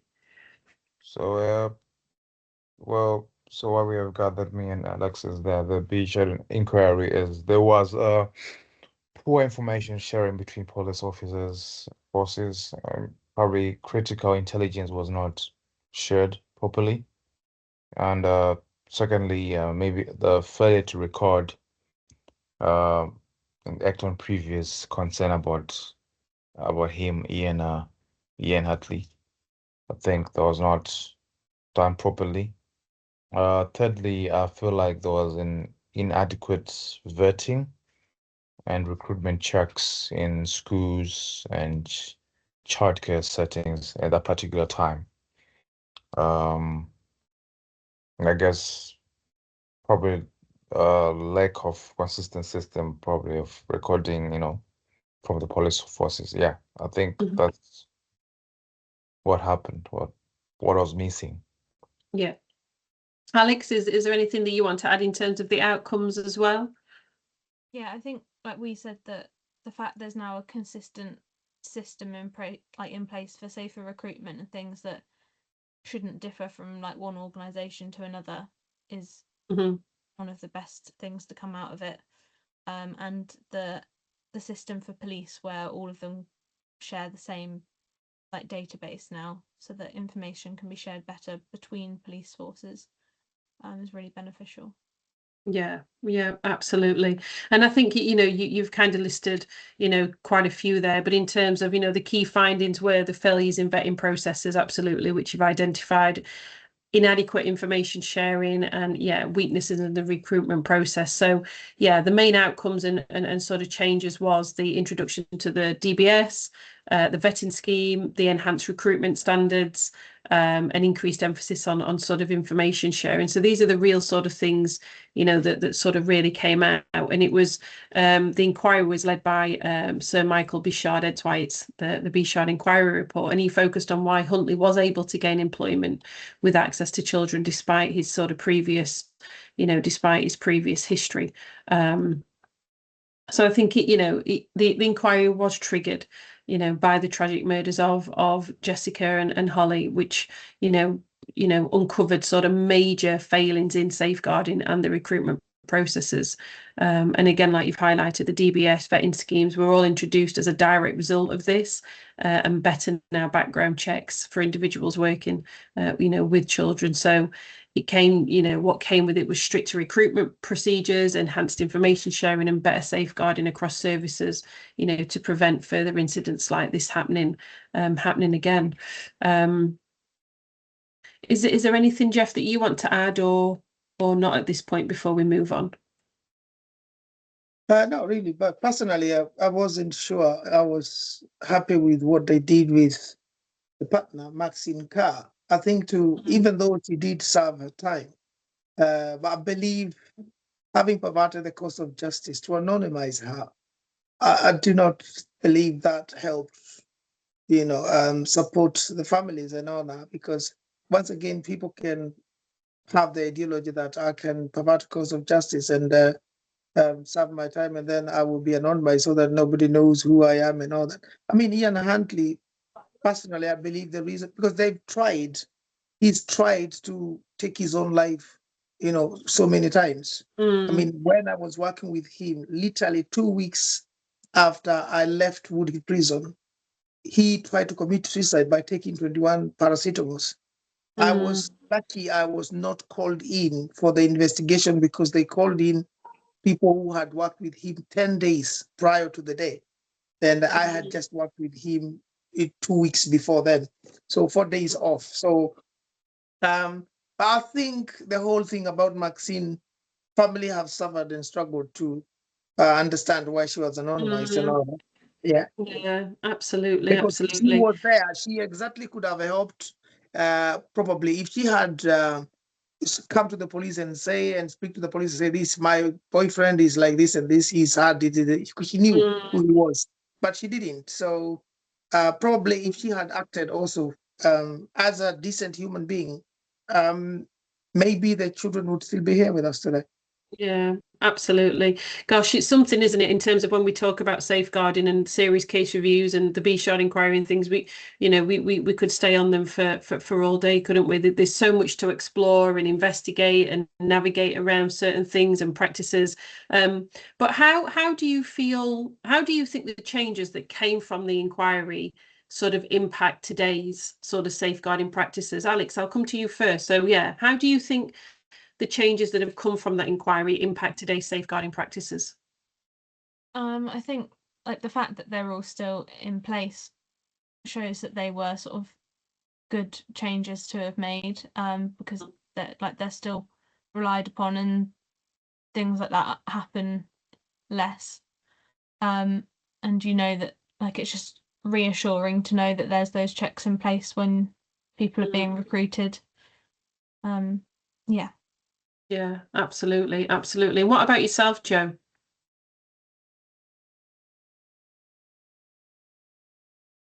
Oh, you're on mute, my love.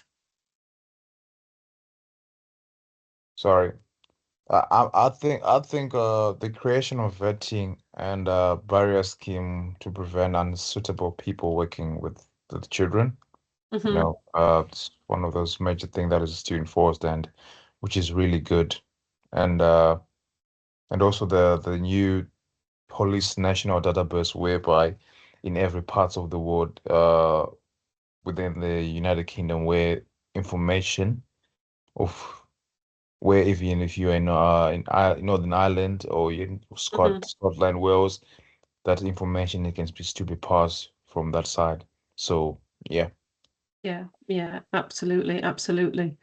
So in terms of our safer recruitment policy, and again, safe recruitment is crucial to protecting children, isn't it? As we now know, and it involves systematic approaches to selecting staff, who will work with children and young people. So it's ensuring that only those who are suitable and trustworthy are then hired. Now, the process helps prevent harm and maintains a kind of safe environment for children. So in both schools and youth residential settings, safe recruitment ensures that the right people are employed in roles where they have access to sort of those vulnerable groups.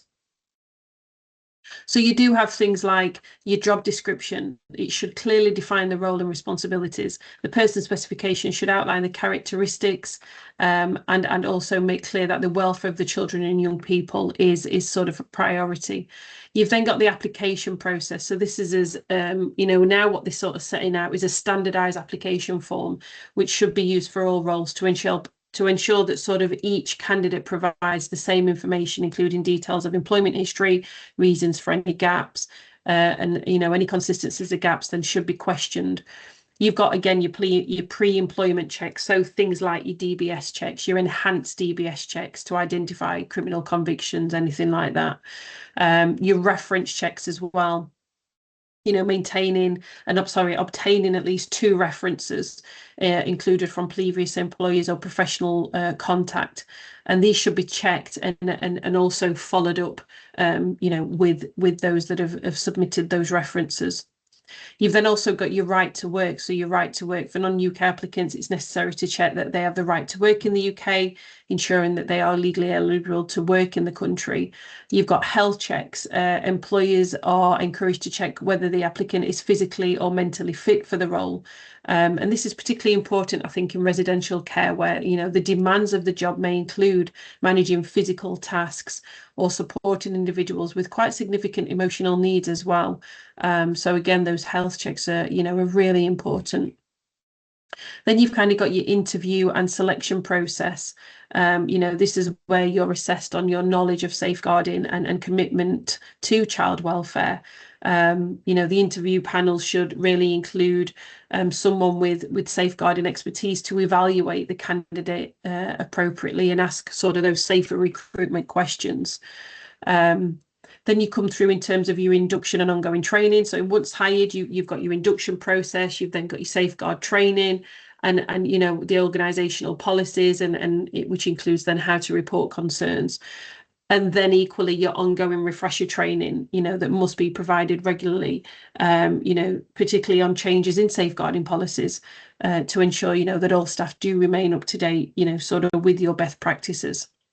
And then you have also your probation period. So this should be used for any new hires to kind of monitor performance and ensure that, you know, safeguarding standards are being met. So during this time, employees can assess how well the individual integrates, you know, moves around the setting, and whether their conduct really is appropriate, you know, for what their role is that they've undertaken. What sort of steps do you feel are most crucial in the recruitment process to ensure that the right people are hired to work with vulnerable people and young people, children like you do? Yeah, out of those sort of five, you know, the sort of, sorry, the key components in safer recruitment, what steps do you feel are most crucial in that recruitment process to ensure the right people are hired?